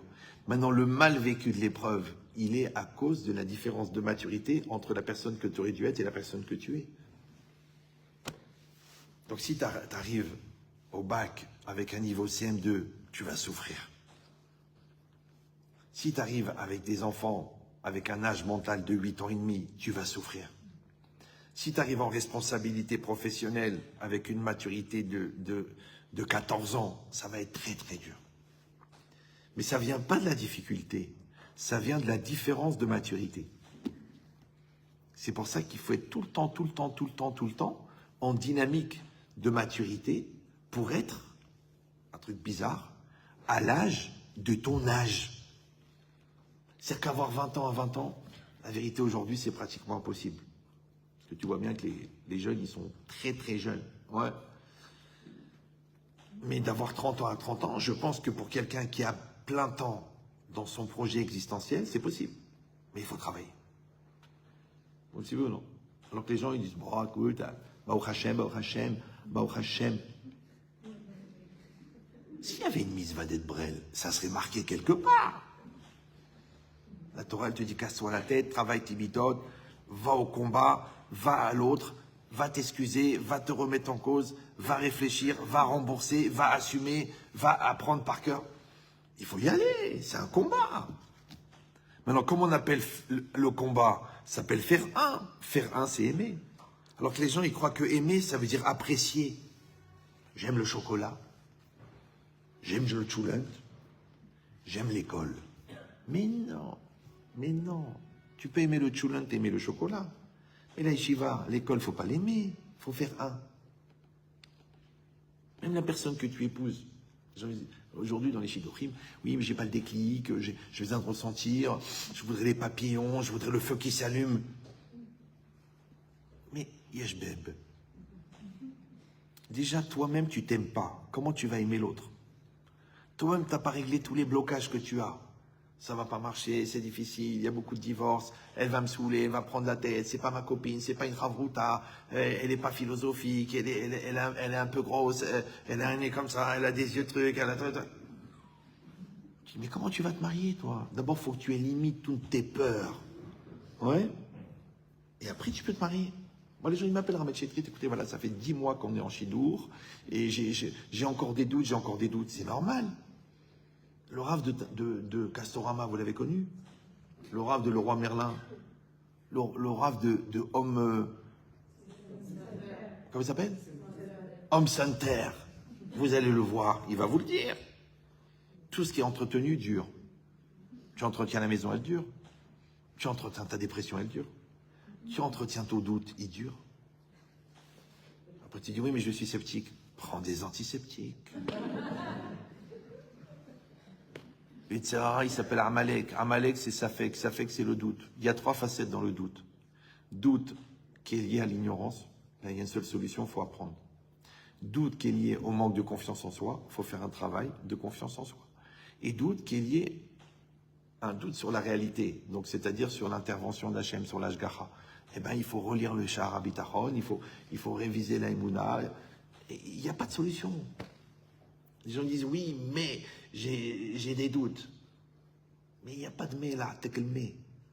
Moi, avec ma femme, on a travaillé 8 ans sur le oui sans le mais. Je peux vous dire que c'est dur. Le oui sans mais. Il n'y a pas de mais.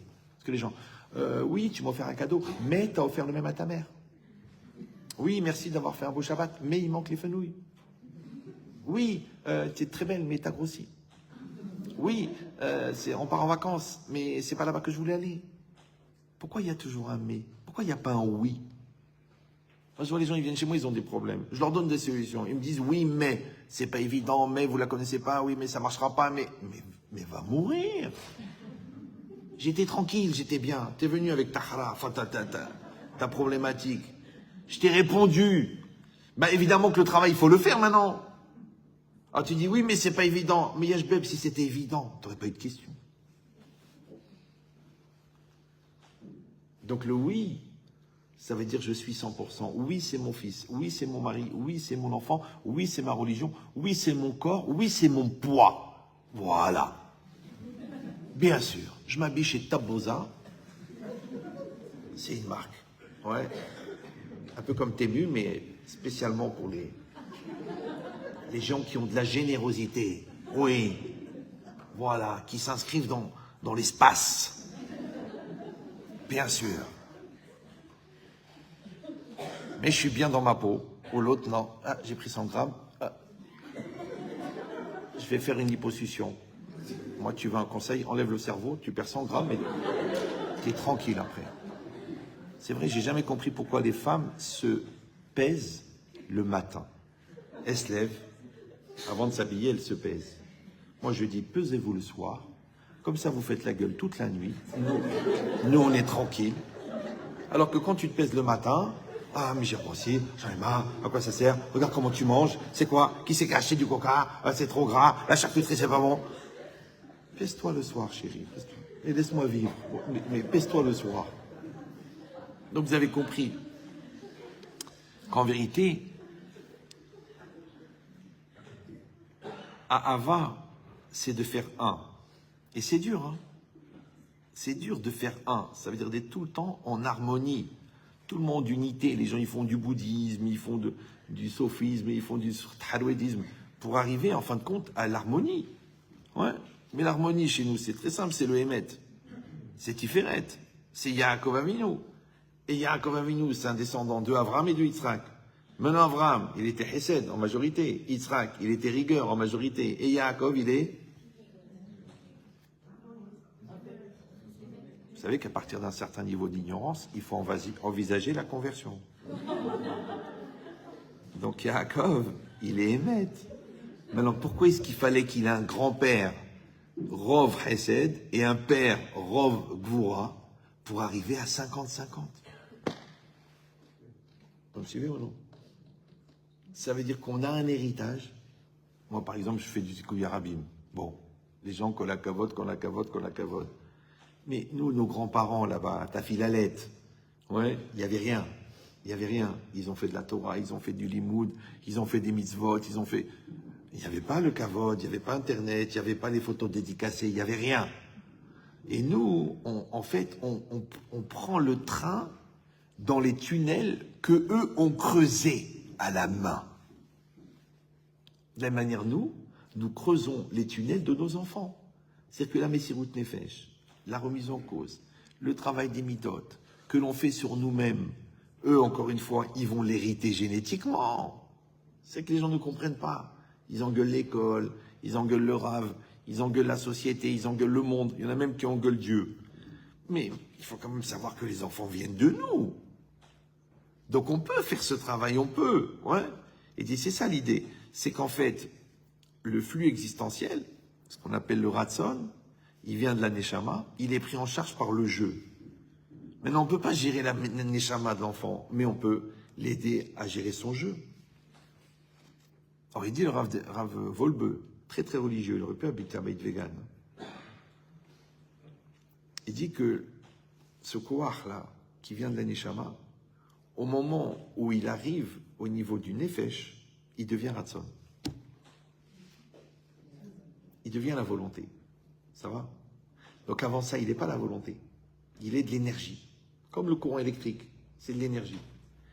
Mais quand l'énergie, elle arrive ici, c'est moi qui la branche ici, qui la branche ici, qui la branche au frigo, c'est moi. Donc le jeu, c'est celui qui va orienter ce koach. Maintenant, quand ce koach, vous le mettez dans l'acte, il s'appelle la détermination. Quand vous le mettez dans la réflexion, il s'appelle la concentration, il s'appelle la détermination, la halata. Ouais. Quand vous le mettez dans la voix, il s'appelle la conviction. Quand vous le mettez dans le corps, il s'appelle la motivation. Quand vous le mettez dans la santé, il s'appelle le repoussoir des métastases. Quand vous le mettez dans la maladie, il devient l'outil de propagation de la maladie. Tout dépend de ce que vous faites avec. Maintenant, qui c'est qui est le détenteur de l'orientation de ce flux existentiel? C'est le jeu. Maintenant, le vœu, il vient d'où? De la Neshama. Et la Neshama, elle est infinie. Donc la volonté qui vient de l'âme, elle est infinie. Parce que toujours on dit Aratson, Noveam et Neshama. Mais ça veut dire quoi? C'est pas l'orientation de la volonté. Parce que ça, c'est le libre arbitre. C'est pas la connotation de la volonté. Parce que ça, c'est la personnalité. Et ça, c'est dans le jeu. Vous me suivez ou non? C'est le jeu, ouais, qui va gérer le vœu. C'est-à-dire que quand je dis je veux, ouais, dommage, je n'enseigne pas ça au séminaire. Mais quand je dis je veux, le jeu il est humain, mais le vœu il est divin. C'est pour ça que le tzaddik, qui va prendre le vœu qui vient de sa neshama, qui vient directement d'Hachem, quand il met ce vœu dans la Metsiout, il change la Metsiout. Mais qui c'est qui a orienté ce vœu, qui gère la Metsiout? Ouais, Bederer chez Rod Seleler, Redson Irea Viaase, c'est le jeu. Donc tu es obligé de développer le jeu pour qu'il gère le vœu. C'est bon. Maintenant, nous avons devant nous un jeu. Mais il n'est pas encore né. Il est potentiel. Ouais. Il se débat avec son Yetzirara, avec sa flemme, avec sa lourdeur, avec son manque de confiance. Donc c'est nous qui devons accompagner, inciter, encourager, corriger, former pour que le jeu il soit en mesure. Mais le problème, c'est qu'il faut faire très attention d'encourager à exister, d'accord? Et pas de fabriquer la personne. Vous me suivez ou non? Il ne faut pas faire un transfert de frustration existentielle. Genre, tu vas devenir la personne que je ne suis pas devenue. Tu vas devenir médecin parce que moi, je n'ai pas pu faire médecine. Et tu vas devenir arabe parce que moi, je n'ai pas réussi. Non. Tu vas tout faire pour que l'enfant, il devienne lui-même. Parce que le vrai auteur, le vrai capable de fabriquer des robots, c'est le bon Dieu. Et il ne le fait pas. C'est le Tomer Déborah. Il rapporte un midrash incroyable. Il dit que les malachim, ils appellent Akadosh Baruch Hu Melech Alouv, un roi pitoyable. C'est l'Archouma quand même. Ouais, c'est des anges qui parlent de Dieu et disent c'est un roi pitoyable. Pourquoi? Il dit parce que Dieu, il voit que l'homme, il va fauter et il le laisse faire. Il dit au moins qu'il lui envoie un coup de tonnerre ou là, une rupture d'anévrisme. Ou je sais pas, le bras il tombe. Il attrape la pizza avec les lardons. Il les met dans la bouche. Il fait la bracha. Il y a Charles Gainam et il le met dans la bouche. Et Hachem, il dit rien. C'est dans les premières pages du Tomer Déborah. Vous pouvez le lire avant de mourir. C'est incroyable. Ouais. Et qu'est-ce qu'il répond, le Midrash? Il dit comment Hachem il peut laisser faire la Avera? Hachem il répond Shema Yaase Tshuva. Peut-être qu'il va faire Teshuva. Je ne sais pas si vous comprenez. Le Midrash aurait dû dire Shebevadai Akadosh Baruch Hu Yodea et Ta'atid Veyodea Sheyarzor Betchuva. Ah, j'ai compris. Ah, tu sais pourquoi il le laisse fauter? Parce qu'il sait qu'il va faire Teshuva. Non, il n'y a pas écrit ça. C'est-à-dire qu'Hachem, Shema, ça lui suffit. Ouais. Peut-être, ça lui suffit. Mais nous, peut-être, Chas Shalom. On va prendre le risque, nous. On va le laisser traîner, on va le laisser faire une bêtise, on va le desquinter, on va le tuer, on va le maudire, on va le pourrir. De peur. Mais qui c'est qui a peur? C'est lui ou toi? Je parle même pas du candidaton. Hein.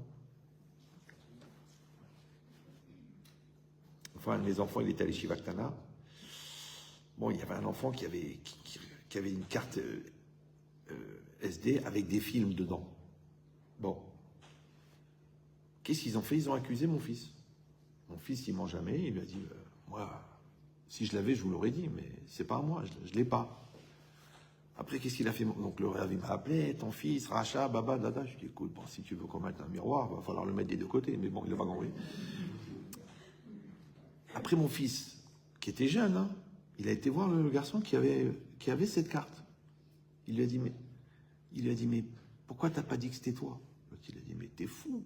Non, il a dit, pourquoi t'as dit que c'était moi? Il a dit, bah, je voulais pas que ça me retombe dessus. Il a dit, mais pourquoi t'as pas dit que c'était toi? Il a dit, mais je vais pas salir mon Shem. Fils de Rav. Aujourd'hui, grand batlan sous le soleil. Vous avez compris ou non? C'est que le mec, devant Hachem, il est tranquille, il prend les films, il accuse l'autre. Tu veux regarder des films, regardez. Tu accuses quelqu'un d'autre. Et quand on dit pourquoi tu dis pas que c'est toi, parce qu'il veut pas salir son Shem, ton Shem. Mais ton Shem, Yabrel, c'est Shemo. Et le prénom, c'est Imah Shemo. Ouais. T'as peur pour ton Shem, mais t'as pas peur de tes avérotes, t'as pas peur de ta bêtise, t'as pas peur d'Akadosh Baruch Hu. C'est bizarre. D'accord? Alors moi, je m'en fiche. Le gosse, il a 15 ans, c'est un gamin. Non, moi, je dis, quel chinour il a reçu pour penser que le Shem, c'était plus important que le Hémet? Parce que le mec, il était déterminé. Hein. Il était tranquille, il était bien, il était fort. Fort que je vais pas salir mon Shem. Vous me suivez ou non? C'est ça qui est grave. Lui, c'est un gamin, c'est un bébé. Il voulait voir des films, il a eu honte de le reconnaître. Et il a son âge. Mais l'autre, son père, il a 40 ans. Il a martelé la tête. Attention au Shem de la famille. Attention à ton Shem. C'est ça ton problème, ton Shem? T'as compris ou non? Ça veut dire que la personne, elle reçoit ce que tu lui envoies. Rav Kaufman, dans un des livres, je ne me rappelle plus, il disait, l'enfant, il frappe sa sœur. Bon. Parce qu'il y a sa sœur, donne-moi le ballon. Elle ne veut pas. Il la frappe. Alors le père, qu'est-ce qu'il fait? Il dit, pourquoi tu frappes ta sœur? Il dit, parce qu'elle ne veut pas me donner le ballon. Il dit, quoi, c'est comme ça, quand tu veux obtenir quelque chose, tu frappes? Il dit, oui, comme toi, quand tu veux obtenir quelque chose, tu me frappes. Est-ce que vous comprenez? C'est que l'enfant, c'est une caméra à sensibilité de 190 millions de pixels avec capteur sélectif. C'est-à-dire que quand tu fais quelque chose de bien, il ne le voit pas. Mais quand tu fais quelque chose de mal, il le voit. Quand tu dis la vérité, il ne te regarde pas. Mais quand tu mens une fois, mais t'as menti, papa. Il cherche l'exception, il cherche la faille. C'est normal, il a un professeur, le Satan, qui l'encourage. Parce que le moi n'est pas développé, donc c'est le Satan qui a pris la place. Ouais.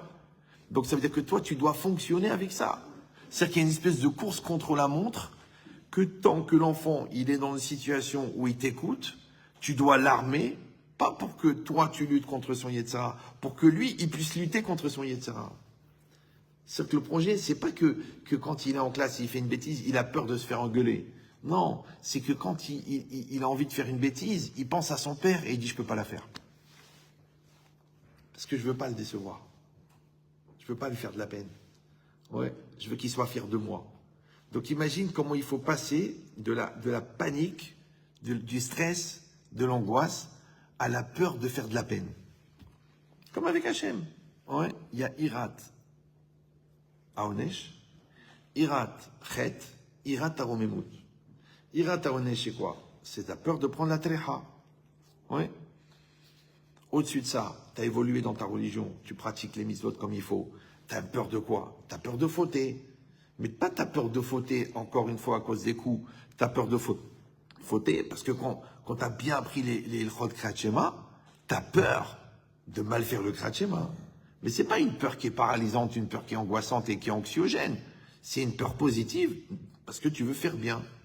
Et c'est quoi Irat Aromemut? Ouais, c'est le plus haut niveau qui est très difficile à distinguer avec l'amour de Dieu. Ouais. C'est que quand tu as créé une relation tellement positive, tellement forte, tellement belle, ouais, tu es tellement bien avec ta femme, tu es tellement bien avec ton mari, tu as peur, Irat Aromemut, tu as peur d'abîmer ce lien. Donc, la peur de la punition, la peur de faire une erreur et la peur d'abîmer le lien. Vous me suivez ou non? C'est ça qu'on dit, je ne sais plus quel c'est faire, je crois que c'était le Afrim Friedlander, je ne sais plus. Il disait qu'il y a Ahava et Ira, ils sont liés. Parce que quand j'aime quelqu'un, donc c'est de l'amour, j'ai peur de lui faire de la peine. J'ai peur. Ça s'appelle la peur positive. Alors que les gens ils disent, écoutez, ne m'appelle pas comment il y a mon mari, parce que j'ai peur de parler devant lui. 20 ans de mariage, tu as peur de parler? Ouais, mais tu sais, il fait des têtes, il soupire, il lève les sourcils. Je préfère que tu m'appelles quand il n'est pas là. Alors, il est question de savoir s'ils sont mariés, les deux. Ben, c'est vrai, non? Les gens, ils arrivent à faire des bébés ensemble, ils n'arrivent pas à se parler. Je rappelle que communication, c'est communiquer. Communiquer, c'est commun. Et commun, c'est comme un. Ils disent, on n'arrive pas à communiquer. Ok, alors qu'est-ce que vous avez en commun? Ou là comme deux. Ou là comme trois. Donc ça veut dire que la communion, c'est ça la Ahava. Donc moi, mon projet avec l'enfant, c'est d'être en communion avec lui. Maintenant, il ne peut pas y avoir de communion s'il n'y a pas de confiance, s'il y a de la violence, s'il y a des nerfs, s'il y a des stress, s'il y a de l'ironie. Il y a des gens comme ça, comme ils n'arrivent pas à se maîtriser, donc ils font des pics. Ah, t'es nul, de toute façon, qu'est-ce que t'as fait de ta vie? Combien il a eu le petit Cohen? Mais qui s'étouffe? Tu m'as vu, papa, tu m'as vu travailler 6 heures sur le Mifran. Ok, j'ai eu 60. Oui, mais combien il a eu l'autre? Mais qui meurt! Tu dois comparer ton enfant avec ton enfant. Et tu dois pas dois pas juger le résultat qu'il a obtenu, tu dois noter les efforts qu'il a fait. Et s'il est resté 6 heures à bosser le Mifran et il a eu 60, tu dis, écoute-moi bien, le prof il t'a mis 60, moi je te mets 120. Et tu sais quoi, je vais te l'acheter le VTT.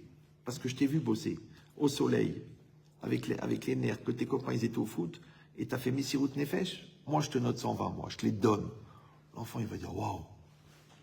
C'est ça ce qu'on fait. On gagne des centimètres de confiance. On gagne des centimètres d'amour. On gagne des centimètres de maturité. Étape par étape. Ouais. Épreuve par épreuve. Chaque fois, on évolue dans ce sens. Et c'est ça ce qui se passe. Pourquoi? Parce qu'en vérité, le problème, c'est pas ce qu'on montre à l'enfant. C'est ce que l'enfant perçoit. C'est ça le problème. Nous, on croit qu'on est des parents modèles. On fait ce qu'on a à faire, on fait ce qu'il faut, on fait... Non, regarde qu'est-ce qu'il voit l'enfant. Encore une fois, je t'ai donné l'exemple. Tu frappes, tu le frappes pour obtenir, lui il frappe pour obtenir. Ouais. Tu mens. On téléphone, allô, il décroche. Ton père est là. Chut, je suis pas là, dis que je suis pas là. Lui, il a appris le mensonge. La Gemara, elle dit, ne promets jamais à un enfant un cadeau, ouais, et que tu vas pas le faire. Pourquoi? Parce que tu lui apprends à mentir, la Gemara dans ce cas. Tu dis, bon, je lui dis, voilà, si tu travailles tout le trimestre, je te donne un vélo. Ok. Maintenant, la veille de la fin du trimestre, il a frappé sa sœur. Qu'est-ce que je fais? Je lui dis, non, puisque tu as frappé ta sœur, le vélo, tu l'oublies. Mais qu'est-ce qu'il apprend l'enfant? Qu'on peut faire des promesses et ne pas les tenir. Mais ça, c'est valable s'il veut faire de la politique. Mais sinon... Alors tu dis, alors qu'est-ce que je dois faire? Il a frappé sa sœur, je lui donne le vélo? Oui, tu lui donnes le vélo et tu lui donnes la tléra. Et c'est bien. Et lui, il comprend. Ouais. Pour les avérotes, il y a Midata Din, et pour les mitzvot, il y a Midata Hamim. Et il accepte. Et c'est comme ça la vie. C'est comme ça. Les pâtes, elles sont chaudes, mais il y a le ketchup. Ça donne du goût et ça refroidit un peu.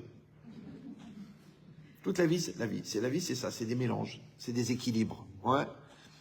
Il y a des qualités, il y a des défauts, il y a des facilités, il y a des difficultés. C'est Yeshiva, il est pourri. Genre, au niveau Gashmi, c'est pourri. On dirait un camp tchétchène. Mais les élèves, ils ont Avata Torah de folie. Là-bas, c'est grand luxe, américain, le bouffe, le truc, le baba, le bata, un hôtel 4 étoiles. Mais jusqu'à 11h30 du matin, au CDR, il n'y a pas un seul gars. Ils sont tous dans la chambre en train de faire les cavanotes du Harizal. En fait, ils dorment. Ouais. Donc, dans tous les systèmes, il y a des qualités et il y a des défauts. C'est impossible autrement.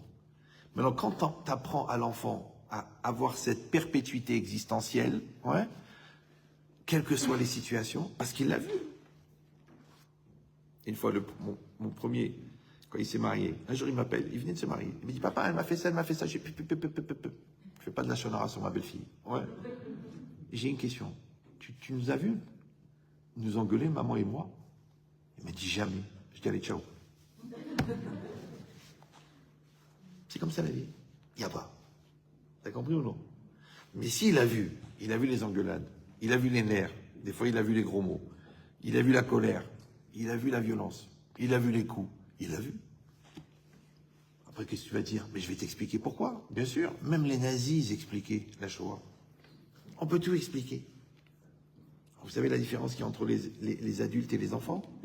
Vous savez ou non? C'est que quand il y a un problème, les enfants, ils ont des raisons. Et les adultes, ils ont des solutions. Ça veut dire, je m'en fous de tes raisons. Je m'en contre-tape. Moi, tu viens chez moi. Tu me dis, bon, effectivement, Rav, je reconnais que je l'ai frappé. T'as 45 ans, t'as frappé. Il me dit, je vais vous expliquer. Tu vas m'expliquer en plus. T'es loin, toi, dans le vice. Ouais, tu vas m'expliquer les coups. Mais si c'était ma fille, tu serais plus de ce monde, papa. Je paye la tombe. On retrouvera jamais ton corps. Il y a une usine d'hamburgers juste à côté. On gardera les yeux comme ça pour l'exemple. Comme ça, tu pourras jeter un coup d'œil pour une fois. Ouais. Il m'a dit, mais c'est horrible. Je dis, mais moi je le dis, mais toi tu le vis, Abrel, c'est qui est horrible? C'est ça la vie. T'as compris ou non? Ça veut dire que le jour où je vais arrêter de regarder ce que je fais, mais je veux regarder ce que l'autre y voit, mais je vais changer. Comment je fais des cours? Bon, je fais que ça de ma vie. Ouais. Si je vois que les gens, ils tournent les yeux, ils regardent la montre, ils dorment, je dis pas ils sont nuls. Je dis je suis pas pédagogue. Je suis pas investi. Je suis pas à 100%. C'est pour ça qu'ils arrivent à tourner la tête. Sinon, ils ne peuvent pas. Une fois, j'ai fait un Pessar, je me rappelle. J'étais très, très fatigué. Parce que quand moi, j'arrive à Pessar, ça veut dire que depuis le 1er juillet, j'ai cours tous les jours. Et là, on est le 15 avril. Et j'arrive. Et donc, il y avait genre le shiur de petit rat de Pessar, introduction et tout. J'ai fait un cours. Bon. Et quand je finis le cours, il y a un gars, un copain, il vient me voir. Il est là-bas dans le séjour. Il m'a dit, Ria, ton cours, il était anxiogène. Angoissant. Ça veut dire laxatif. Alors j'aurais pu dire, mais comment il se permet, le Rav Ben Chetri, Baba. J'ai réfléchi, je dis, écoute, t'as raison, j'étais fatigué. Quand t'es fatigué, t'as moins de patience, t'es énervé, tu fais des raccourcis. Si tu vois des choses qui te dérangent, tu réagis par impulsion comme un gamin au lieu de réagir comme un adulte. T'as raison, j'aurais pas dû faire court. J'aurais dû dire, je vais aller dormir. T'es énervé, ne parle pas à ton fils. Ne lui parle pas. T'es déçu d'une chose, ne parle pas. On dit que Rav Hakim, qui était très nerveux, très nerveux, quand il était vraiment énervé contre une personne qui l'avait énormément déçu, c'est ce qu'il faisait. Il prenait un papier et marquait dessus. Demain, je vais lui parler.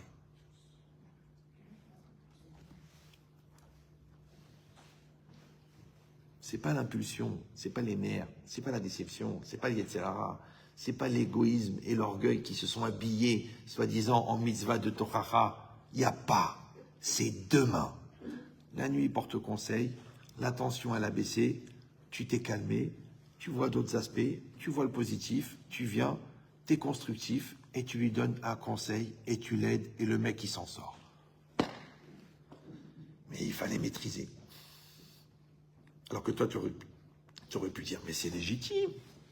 C'est comme les gens qui me disent, mais écoutez, Rabban Chetri, je ne suis pas nerveux, mais quand on m'énerve, je m'énerve. Ou les gens qui disent, moi je prends sur moi, je prends sur moi, je prends sur moi, mais le jour où j'éclate, il y a tout qui sort. Je dis, écoutez, je préférerais que vous sortiez petit à petit. C'est vrai. Bon. Non. Pourquoi, c'est quoi l'idée? L'idée, c'est que non seulement, écoutez bien ce que je vous dis, déjà je suis content d'entendre que tu t'énerves quand on t'énerve. Parce qu'il y a des gens qui s'énervent même quand on les énerve pas. Mais ceux-là, il faut qu'ils prennent des cachets. Ouais. Ils sont nerveux comme ça. Même personne énerve, il s'énerve. Bon, c'est une manière de maintenir la dictature ou l'ambiance à la maison. Mais toi, tu t'énerves que quand on t'énerve. Alors je m'excuse, ne le prenez pas mal. Vous êtes là, vous êtes sérieux. Bon, je ne peux pas dire que vous avez sacrifié une soirée télé, mais c'est ce que je dis d'habitude. Oui. Mais la vérité, la mitzvah, c'est de ne pas s'énerver, justement quand on t'énerve. Et toi, tu me dis, mais non, moi, je ne veux pas m'énerver. Mais quand on m'énerve, je m'énerve. Je répète. Ouais. C'est quand on t'énerve que la mitzvah, elle est de ne pas s'énerver. C'est quand tu as l'occasion de mentir qu'il ne faut pas mentir. C'est quand tu as l'occasion de faire un soupir qu'il ne faut pas soupirer. Ouais. C'est là qu'on t'attend, là maintenant, là tout de suite, là maintenant, stop. Tu es un adulte ou tu es un enfant? Après, tu vas m'expliquer, tu vas prendre du temps, tu vas légitimer, tu vas justifier, tu vas me raconter la paracha. Mais je m'en contre-tape, j'ai pas besoin ni de la paracha, ni de Rachi, ni de Sforno. J'aurais voulu que tu ne t'énerves pas. Tu vas me refaire le coup, oui, mais c'est pas évident, il m'a poussé à bout, vous le connaissez pas, il est cinglé, oui, mais il a 14 ans. Et toi, tu as 40 ans. C'est petit écart quand même. Il y en a un, il m'a dit, Rabbi Chetri, j'ai honte, je me suis bagarré avec mon fils de 14 ans. On est revenu de la synagogue, on avait fait un kidouche un peu inspiré, et il n'a pas voulu s'asseoir à table. J'ai dit, quoi, le cavote de la table, là, au Maroc, ça se passait pas comme ça. J'ai voulu lui mettre une baffe, il m'a mis une raclée, parce que je l'ai inscrit au Krav Maga, donc... Et là, on est dimanche matin, et j'ai l'occasion de vous appeler, j'ai honte, Raman Chetri, j'ai honte que je me suis battu avec mon fils de 14 ans. Je dis, mais vous n'avez pas à avoir honte. Il m'a dit, ah non, pourquoi? Je dis, parce que vous avez le même âge que lui. Non, c'est Emmet. Dans Emmet, il y a Met, faut que tu meurs, t'as pas compris encore? Ouais.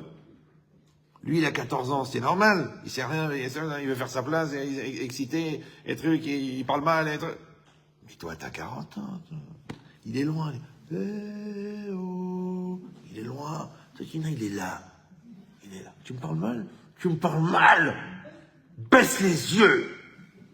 Il peut pas, il est aveugle. D'accord. Donc, tu t'es bagarré les poings, les poings. Vous vous rendez compte? Tu te lèves, tu mets un coup de poing à ton fils. C'est-à-dire que t'as dépassé tous les niveaux. Encore une fois, c'est pas la bagarre, on s'en fout de la bagarre. Le problème, c'est que c'est symptomatique d'un niveau d'immaturité. Et c'est ça qu'il faut mesurer. Parce que c'est ça la vie. Je vous dis encore une fois, on va arriver là-haut à 120 ans. Vous croyez qu'on va amener des sacs de mitzvot? C'est quoi, des carnets de serfa? Non. On va venir avec la personne qu'on est devenu. Maintenant, si on n'est pas devenu, le mec, 30 000 talmidim, 50 sfarim, il est toujours le nerveux, le menteur, le tricheur, le voleur, le dépouilleur, l'embrouilleur. Ben, il est resté ce qu'il est resté. Adjimer, il a fait des grandes choses dans sa vie. C'est pas grave, les grandes choses. On verra ce qu'elles vont devenir, mais lui, il est ce qu'il est. Toute la vie, c'est ça. Donc ça veut dire quoi? Ça veut dire qu'en fait, tout ce qu'on fait dans la vie, c'est pour devenir. Maintenant, l'enfant, lui aussi, il est en devenir. Maintenant, pourquoi Hachem nous a donné des enfants? Pour que nous, on puisse l'aider à devenir. Maintenant, de la même manière qu'on a été accompagné par des rabbinim, par des parents, par des amis, par des... Vous savez, moi, je donne de l'amour, je donne de la joie, je donne de la simcha. Mais moi, j'ai reçu ça. Ça veut dire que même les couples, quand ils se prennent la tête, je leur dis, mais vous êtes des fous, mais vous êtes fous. Vous êtes en train de vous prendre la tête, vous deux, elle et lui et elle et sa mère et sa race et sa famille. Mais est-ce que vous allez souffrir avec les mauvaises midotes de vos enfants? Mais c'est pire. Ça, c'est rien. Ça, vous êtes des adultes, vous pouvez assumer. Mais quand vous avez votre fils à 40 ans qui va rentrer à la maison, vous dire, je la supporte plus. Ouais, quand la fille, elle va faire des bêtises, quand le garçon, vous allez devenir cinglé, vous allez dire, mais on est maudit, on est pourri, mais non, c'est la réalité. C'est des cahiers d'exercice. Maintenant, quand tu fais pas le travail perso, on a dit, tu le fais avec ton couple. Quand tu le fais pas avec ton couple, tu le fais avec tes enfants. Donc, ça veut dire que chaque situation, c'est une opportunité. Donc, je dois réfléchir. Je dis, alors, comment je vais faire? Il y a un problème de sniout. Allez, qu'est-ce que je vais améliorer dans ma sniout? Comment je vais trouver les mots? Comment je vais être convaincant? Maintenant, je ne peux pas être convaincant si je ne suis pas convaincu. C'est évident. Ma femme, des fois, elle me disait, Irkia, t'as passé 3 heures avec un drogué, 4 heures avec un homo, 6 heures avec un couple, après un adultère. Elle m'a dit, mais c'est Bitoul Torah, c'est Bitoul Zman. Et moi, qu'est-ce que je lui disais toujours? Je dis, écoute, mon amour, on a chacun des choses à payer. Maintenant, les Lévi'im, il y avait 400 ans d'esclavage. Les Lévi'im, ils n'ont pas eu l'esclavage parce qu'ils ont payé en Torah. Vous me suivez ou non? Maintenant, moi, je sais ce que le bon Dieu l'a prévu dans ma famille. Peut-être, Razvé Shalom, il m'a prévu un gars qui se trompe de lessive. Toute la famille apprend Ariel et lui, il prend Homo. Ouais. Donc, moi, les 3 heures que je passe avec ce gars-là, qui est froum en plus, ouais, et je lui explique gentiment, tu as eu un manque de confiance en toi, et t'es pas construit, t'es pas développé, ton Yitzhak, il a pris la place, et comme tu as une forme d'insécurité masculine, donc tu cherches une sécurité masculine, et tout s'explique au niveau psychologique, et ben la personne, elle s'en sort. Maintenant, moi, je suis mort pour lui, hein. Mais je ne l'ai pas fait pour mon fils. Ça s'appelle la carte boum boum. Tu peux choisir le mode de paiement. Vous me suivez ou non? Moi, j'ai fait 50 000 Shalom Bayit. Mais je ne les ai pas fait avec ma femme. J'ai payé en cash, dehors. Vous me suivez ou non? Toute la vie, c'est pareil. Ça veut dire que la Messirut Nefesh, elle te donne la madriga. Quant à la madriga, tu n'as plus besoin de l'épreuve, puisque tu as fait le travail. Maintenant, les gens, ils ne veulent pas faire le travail. Ouais. Ni avec soi-même, ni avec eux-mêmes, ni avec les autres. Donc, du coup, on leur envoie les exercices. En bataille, c'est pas shoot. Je l'ai dit, je le répète, je le répète, je le répète. Les gens, ils disent, oui, mais vous dites les mêmes choses dans les cours. Moi, si les gens comprenaient du premier coup la vérité, j'aurais pas besoin de répéter. Ouais. Il y a déjà un chat qui n'arrête pas de répéter. Non, ça peut devenir irrespirable au bout d'un moment. Donc l'idée, c'est quoi? L'idée, c'est que les gens, ils me disent, mais Rav, j'ai toujours les mêmes épreuves. Je dis, bah, parce que tu redoubles. Fais les exercices. Après, tu dis, oui, mais j'ai fait les exercices, mais l'autre, il fait pas les exercices. Tu peux pas, tu n'es pas propriétaire du libre arbitre de l'autre. C'est comme ça la vie. Moi, je connais des gens extraordinaires, ils ont eu des enfants tordus. Hachem, ils sont bien, ça a pris du temps, ils sont revenus, ça s'est arrangé. Et des gens tordus, ils ont eu des enfants extraordinaires. Tu dis, le monde, il est mal fait. J'en ai connu, moi, ils ont mangé du cochon jusqu'à l'âge de 15 ans. Maintenant, vous les voyez, Avrei Raponiovic, tu dis, je sais pas pourquoi j'ai donné du lait chameau à mes enfants. Le mec, il a mangé du cochon. Son père, il était vigneron dans le Vercors, Pathos. La mère, elle a fait Teshuvah. Elle a sauvé ses enfants. Ils ont fait la Brit Mila à 15 ans. Ils ont fait l'école juive. Ils sont partis à l'Yeshiva. Après de l'Yeshiva, un, il est parti à Pogno, l'autre, il est parti je sais pas où. Maintenant, le gars, il est spécialiste d'Afayomi. Ouais. Il fait 4 fois d'Afayomi dans la journée. Il faisait Chavruta avec un Magitchur de la Yeshiva Ktana de Pognovitch après le cochon. Tu dis, mais alors je comprends pas. Nous, on s'esquinte. Quel ashgaha, quel ashgaha, quel ashgaha. L'autre, le lardon. Le cochon. Tous les matins, ils font griller le cochon. Vous savez comment il s'appelle ça, là? Voilà. T'as envie de lui dire, mais tu béconnes ou quoi? Ouais. Et l'autre, il a mangé le bacon, et tu le vois aujourd'hui, une ira de Shamaim, tu tombes dans les pommes. Il va finir Dayanout, là. Et toi, le tien, il va finir la pizza. Mais du premier coup, attention, il est matmid. Ouais. Donc, Rabotai, ça veut dire quoi? Ça veut dire que nous, on sait que cette avoda, c'est une avoda miroir. Pourquoi? Parce qu'il y a ce qu'on appelle le nisayon de la double attente. Il y a une attente que le parent, il a peur d'être déçu. Ouais. Et l'enfant, il le sait et il le sent, que son parent, il a peur d'être déçu. Et l'enfant, il a peur de décevoir. Ouais.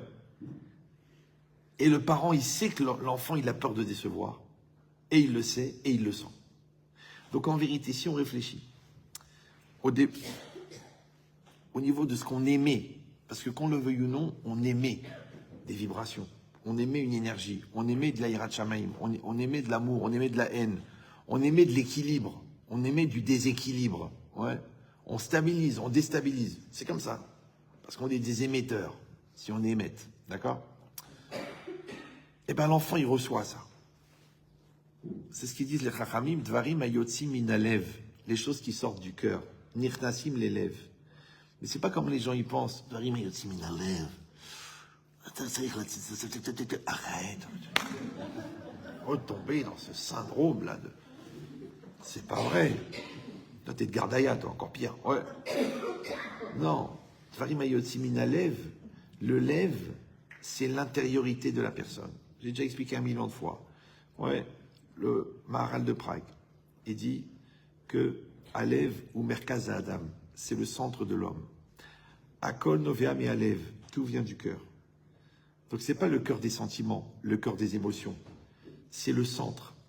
Moi j'appelle ça la source de l'impulsion première. Maintenant, tout ce qu'on fait dans la vie, ça sort du lève. D'accord? Maintenant, pour pouvoir sortir du lève, il faut d'abord que ça rentre dans le lève. Alors, qu'est-ce qu'elle a dit la Torah? Vayadarta, va'ashevota el, levavecha. Ve'ayu adevarim eile asher anuchi mitzavecha yom al, levavecha. Ça veut dire qu'est-ce qu'on fait en vérité? En français, on dit on prend à cœur. Ouais. Ça veut dire qu'on fait rentrer les choses dans notre nature profonde. Donc je prie pour que la prière, elle rentre dans mon cœur. Je mets les tefilines pour que les tefilines, ils rentrent dans mon cœur. Vous avez vu ce ratouf là? Ouais. Il n'avait pas de tefilines quand il était là-bas dans les tunnels. Tous les jours, il faisait semblant de mettre des tefilines. J'ai dit, mais c'est débile. Parce qu'il n'a pas de tefilines, il n'est pas tour des tefilines. Il a dit oui, mais comme il ne voulait pas perdre le contact avec Hachem, il a fait semblant de mettre les tefilines. Vous allez dire, oui, mais après la halakha, c'est débile. Alors moi, je vais te dire, il y a plein de gens, ils ont des tefilines, mais ils font semblant de mettre les tefilines. Donc les tefilines, ils ne rentrent pas dans le cœur. D'ailleurs, la veille, il a oublié de mettre les tefilines. Oh, j'ai pas mis les tefs. La nuit, j'ai pas mis les tefs. Comment t'as pu oublier de mettre les tefs? Parce que les tefilines ne sont pas rentrés dans ton cœur. Comment t'as pu insulter ton conjoint? Parce que ton conjoint, il n'est pas rentré dans ton cœur. Comment t'as pu voler? Parce que l'honnêteté, elle n'est pas rentrée dans ton cœur. Comment tu peux ne pas étudier pendant 8 jours? Parce que la Torah n'est pas rentrée dans ton cœur. C'est pas grave. Elle est rentrée dans ta bouche, elle est rentrée dans ton frac, elle est rentrée dans ton fric. C'est pas grave. Mais elle n'est pas rentrée dans le cœur. Or, les choses chez Yotzim Minalev, ouais, c'est d'abord parce que Nirnasu Balev. Il y avait un Darshan. Il a été voir le Chafetz Chaim. Il a dit Rav, Agadol, Gaon. Ani lo mevin. Il a dit, je comprends pas. Je donne des drachot, je vais dans les villages, je vais dans les villes, je fais des drachot de moussard, je parle et je parle. Les gens font pas teshuva. Alors il a dit, Chafetz Chaim, il a dit, Dvarim ayotzim yalev nirnasim lelev. Il a dit, Evanti, il est parti, il a recommencé, il est revenu pareil. Il a dit, il n'y a aucun résultat. Et le Chafetz Chaim, il lui a dit ça. Il a dit, Aval, צריך לדעת, קודם שזה יוצא מן הלב, צריך לדעת את זה נכנס, איך זה נכנס בלב. Comment c'est rentré d'abord? Est-ce que c'est rentré? Peut-être c'est de la culture, peut-être c'est du copier-coller, peut-être c'est une gestuelle que tu t'es entraîné devant la glace, parce que Hitler aussi il s'entraînait. Et toi tu t'entraînes, ouais. Mais toi tu sens quelque chose ou tu sens rien? C'est ça qui va sortir. Vous me suivez ou non? Ça veut dire que le corps de l'exemple, c'est pas une image que tu montres, c'est une énergie que tu fais passer. C'est que l'enfant, il trouve. Moi, par exemple, les gens, ils me disent toujours, mais comment vous faites, les décalages horaires, vous savez ce que c'est 300 conférences par an? Vous savez ce que c'est 250 000 kilomètres? Vous n'avez même pas idée. Même votre voiture, elle ne les fait pas. Ouais. Tu te réveilles dans une ville, dans une autre ville, dans une troisième ville, d'une vie de malade mental. Alors les gens disent, qu'on la cavote, bravo. Mais quelqu'un la cavote. Je dis, moi, j'ai vu mon père 15 heures par jour sur une machine à coudre. Mon père, il était tailleur. 15 heures par jour, le dos rond, ouais, sans arrêt, avec le bruit. 15 heures. Donc la vérité, prendre l'avion pour Los Angeles. Quel messie route n'est fait? T'arrives là-bas, ils te prêtent une maison, il y a une piscine. Bon, tu te sacrifies. J'envoie la photo à mes enfants. Vous savez ce qu'il faut faire pour le Ham Israël? Je suis tout seul dans une piscine, 400 mètres carrés habitables. La vérité, je me sacrifie. Ouais. Ça, c'est un sacrifice, ça. Non, ça veut dire quoi? Ça veut dire que quand tu as appris de tes parents les efforts, la vie, elle est facile. Ouais. Quand tu as appris la patience, la vie, elle est facile. Quand tu as appris le sourire, quelles que soient les circonstances, la vie, elle est facile. Donc, en vérité, on est des mechanchim. Maintenant, vous comprenez bien qu'un prof d'anglais va avoir du mal à enseigner les maths, puisqu'il n'a pas la matière. Donc ça veut dire qu'on continue le chinour personnel en même temps que le chinour de l'enfant. Et chaque étape et chaque enfant, il amène une nouvelle occasion, opportunité de travailler sur une mida. C'est connu l'histoire avec le Rav Olbeu, ouais, qu'il a eu un enfant qui avait tout lâché. Vous étiez au courant, non? Pendant 20 ans, il venait exprès le voir le Shabbat. Maintenant, il est parti en Inde, il a vérifié toute la qualité de toutes les vitamines. Ouais. Il a eu toutes les goyotes de la terre. Et il venait le voir exprès à Jérusalem le Shabbat. Exprès. Imagine Rav Olbeu, Melech HaTorah, avec ses talmidim et sa famille à table Shabbat. Et on sonne. Qui c'est? Le gars. Il rentre avec la cigarette. Bonjour, tout le monde lui dit Shabbat Shalom. Qu'est-ce qu'il fait Rav Olbeu? Évidemment, il ouvre une fenêtre, il sort un fusil, caché les Shabbats, il lui met une balle. Non, il l'amène, assis-toi, faites-lui une place, assis-moi. Maman, amène du choulent. Ouais, et le gars, il mange et tout ça. 20 ans, ça a duré. Toi, 10 minutes, tu te deviens fou. 20 ans. Eh bien, il a fait tchouva. Il est devenu un Rosh Yeshiva. Je vous donne le secret. L'épreuve, on la voit, mais le timing, on ne le connaît pas. Comme je vois des femmes, elles me parlent pendant des années. Mon mari fait ça, mon mari fait ça, mon mari fait ça, mon mari fait ça. Il n'est pas chômeur, il n'est pas truqué, il n'est pas sérieux, il n'étudie pas, il ne met pas les tefilines. Bon. Un jour, le gars, il se réveille. Il se réveille. Oui, ça ira, mais j'ai écouté le cours, ça y est, je vais faire tes chouvas, j'étudie tous les matins. Et la femme, elle dit, non, c'est fini. J'ai plus la patience. Je l'aime plus. J'ai pas de sentiments. Je dois me forcer. Je lui dis, mais JH2, ça veut dire jeune Hmara au carré. Ça fait 15 ans que tu l'attends. Et maintenant, il est là. Il faut y aller. Non. Alors ça veut dire que je n'ai pas droit au bonheur. Je dis, mais madame, vous êtes bipolaire. Vous m'avez saoulé pendant 15 ans. Et maintenant, le gars, il est arrivé. Eh ben, c'est trop tard. Alors, je lui dis la même chose. Je lui dis, écoutez, madame, le problème, il est réel. Il est là. Il est en temps réel. Mais le timing, on ne sait pas. Quand est-ce que les gens, ils arrivent à maturité? Quand est-ce que les gens, ils font tchouva? Quand est-ce que les gens, ils changent? Quand est-ce que les gens, ils décident de s'en sortir? Quand est-ce qu'ils arrêtent de boire? Quand est-ce qu'ils arrêtent de mentir? On ne peut pas savoir. Et encore une fois, vous allez dire, eh ben je sais, j'ai pas la patience. Eh ben, j'y arriverai pas. Eh ben, c'est trop pour moi. Je dis, Odon Kolo, cousin de Marco Polo. Mais Hachem, lui, il a cette patience, puisqu'il accepte. Vous avez compris ou non? Donc, ça veut dire quoi? Ça veut dire que toutes ces facettes de notre personnalité, toutes ces facettes de notre conviction, toutes ces facettes de notre équilibre qu'on projette, d'accord, on lui donne, ben lui, il s'imprègne de ça.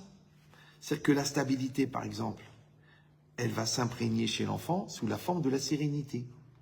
La confiance que moi j'ai dans l'enfant, elle va s'imprégner dans le sens que lui, il va avoir confiance en lui.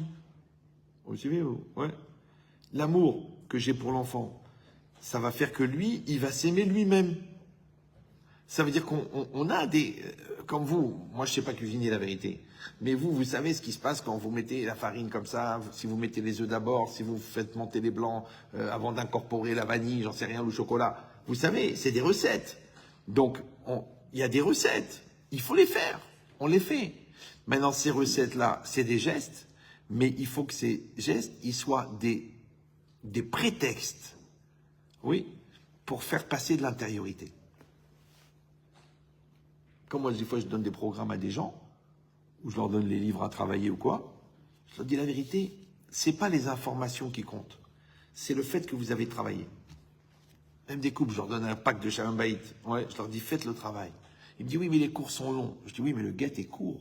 Il y a même des cours, des guettes très rapides, ça s'appelle des jets.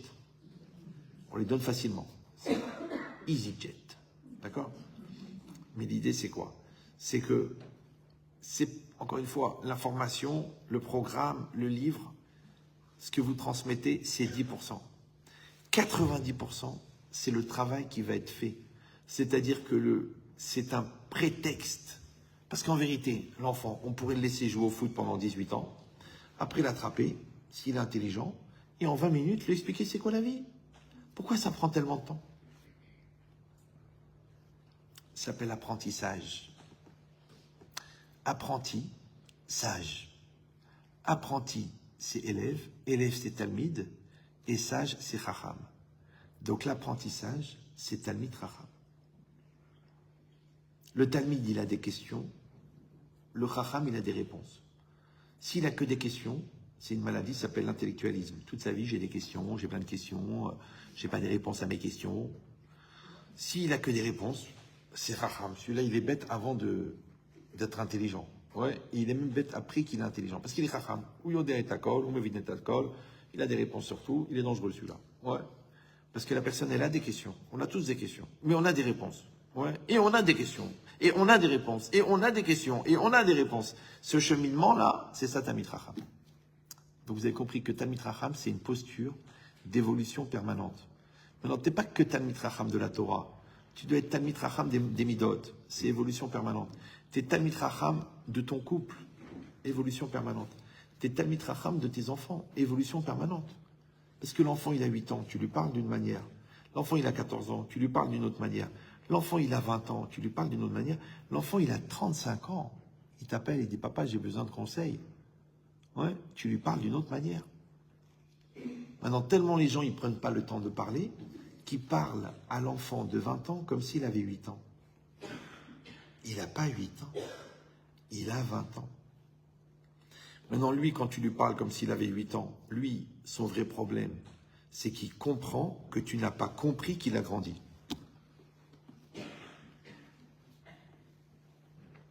Ça va? Alors que quand tu t'assois avec lui et tu dis, bon, tu veux être un adulte, on va parler en adulte.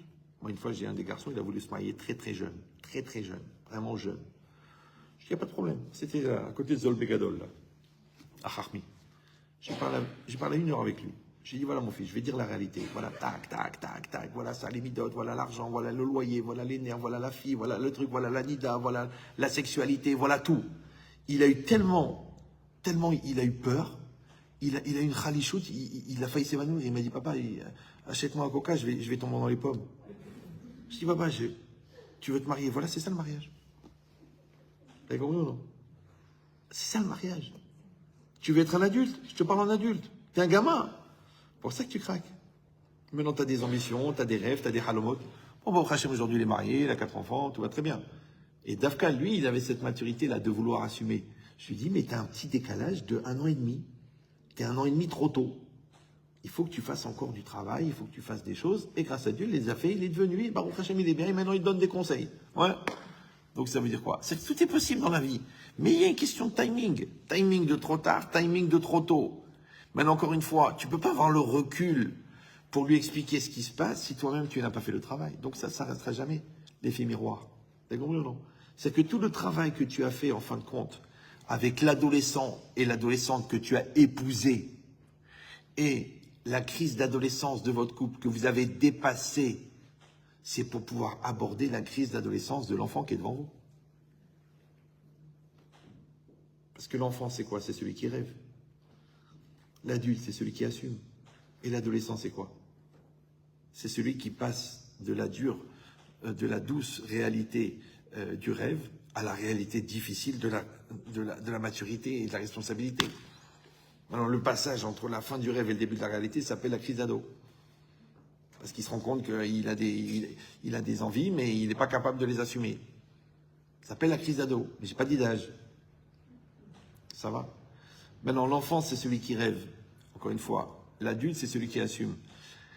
Et l'adolescent, c'est celui qui vit la difficulté d'avoir à grandir. Eh bien, le couple enfant, c'est le couple où chacun est convaincu que l'autre a 100% tort. Moi, je suis Sarah Menou et mon mari, c'est un rachat. Moi, je suis Moshe Rabbeinu et ma femme, elle porte des jupes à la limite du genou. C'est une riche. Ah! Non, puisqu'elle ne s'assoit jamais. Qu'a priori, il n'y a pas de problème. Ouais. Quand chacun pense que c'est l'autre qui a 100% tort, ça s'appelle un couple enfant. Un couple adolescent, c'est quand chacun reconnaît que chacun a 50% des torts. Parce que j'ai mes torts. Ouais. Je dis pas elle fait la gueule. Je dis elle fait la gueule parce que je la rends pas heureuse.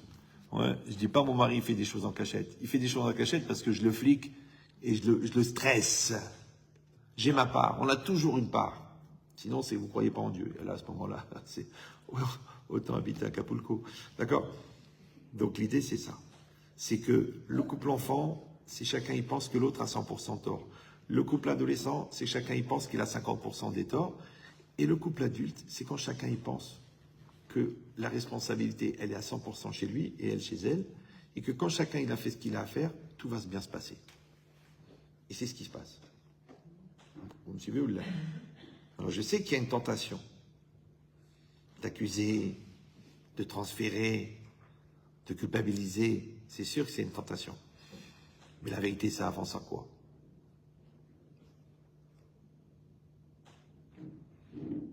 Donc ça veut dire que quand le bon Dieu, il t'a donné l'occasion de faire le travail, tu fais le travail, en fait tu vas confirmer le travail avec l'enfant.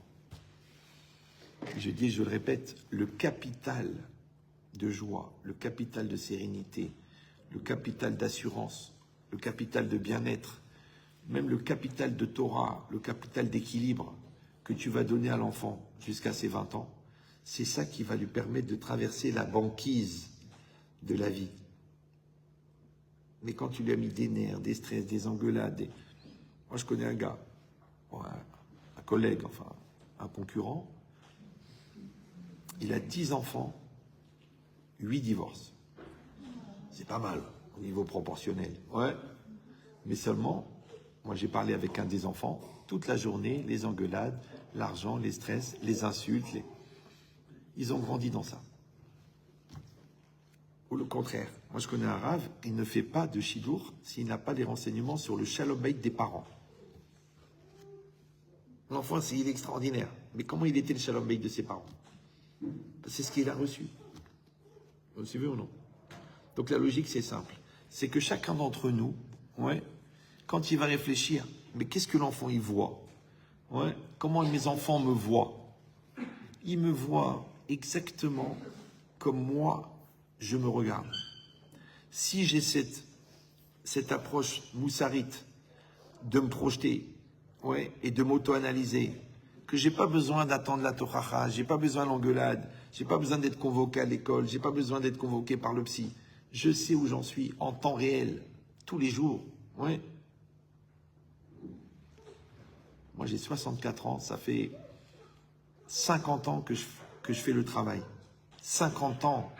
J'ai pas attendu, genre, de faire du Moussard ou Rav Dessler. Ouais, j'ai commencé avant. Parce que c'est la seule manière de réussir. Parce que non seulement que ce travail, il faut le commencer tôt, mais en plus, il faut jamais l'arrêter. Le jour où tu t'arrêtes, ça commence à pourrir.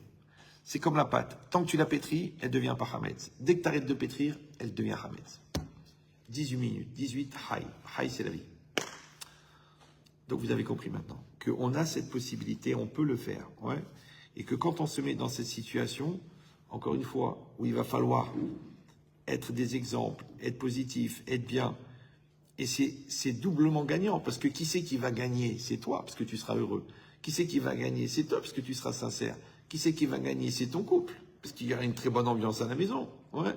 Moi, les gens ne me croient pas, mais c'est vrai. Moi, j'ai eu 40 ans de mariage, 40 ans de bonheur. Les gens ils croient que je fais du marketing, mais j'ai pas que ça à faire. Non, je te dis 40 ans.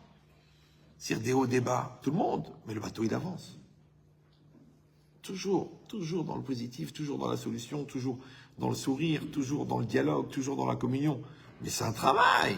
Je ne crois pas que c'est facile. Genre, je suis un mec super, j'ai rencontré une fille super. Non, non, non, non, non, non, non, non, non. Ouais, le travail. Alors, je vous donne le secret. C'est qu'en fait, mais ne le prenez pas mal, hein, le travail en communion, c'est ça la solution. Les gens y croient que la solution, c'est le niveau qu'on a atteint, c'est la personne qu'on est devenu.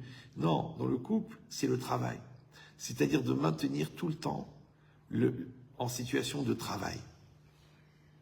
C'est ça la avodat midit. Oui. Quand on est dans cette logique-là, tout est facile. Pourquoi?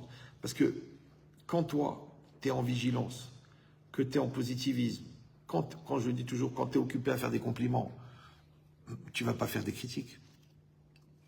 Osek ba mitzvah, patour, mina avera. Si déjà tu n'es patour d'une mitzvah, à plus forte raison que tu n'es patour d'une avera. Donc quand l'avera elle vient, tu dis mehila, tu dis yetzara mehila, ani asuk be mitzvah. Ouais. Quand tu dis oui, mais le Satan il dit oui, mais elle t'a déçu. Il dit je peux pas, je l'aime. Tu dis oui, mais quand même, elle arrive en retard. Oui, mais je l'aime. Oui, mais elle a raté la tafila. Et alors, eh ben, ça fera une crise d'estomac au moins. Ouais. Ça veut dire on peut être dans cette logique-là où on est tellement dans le positif, d'accord, que toi aussi tu peux réussir à dire, tu peux dire Kol de Avidra Hamana Letav. Ça veut dire que toi aussi, Kol Mashiata Osez et Letov.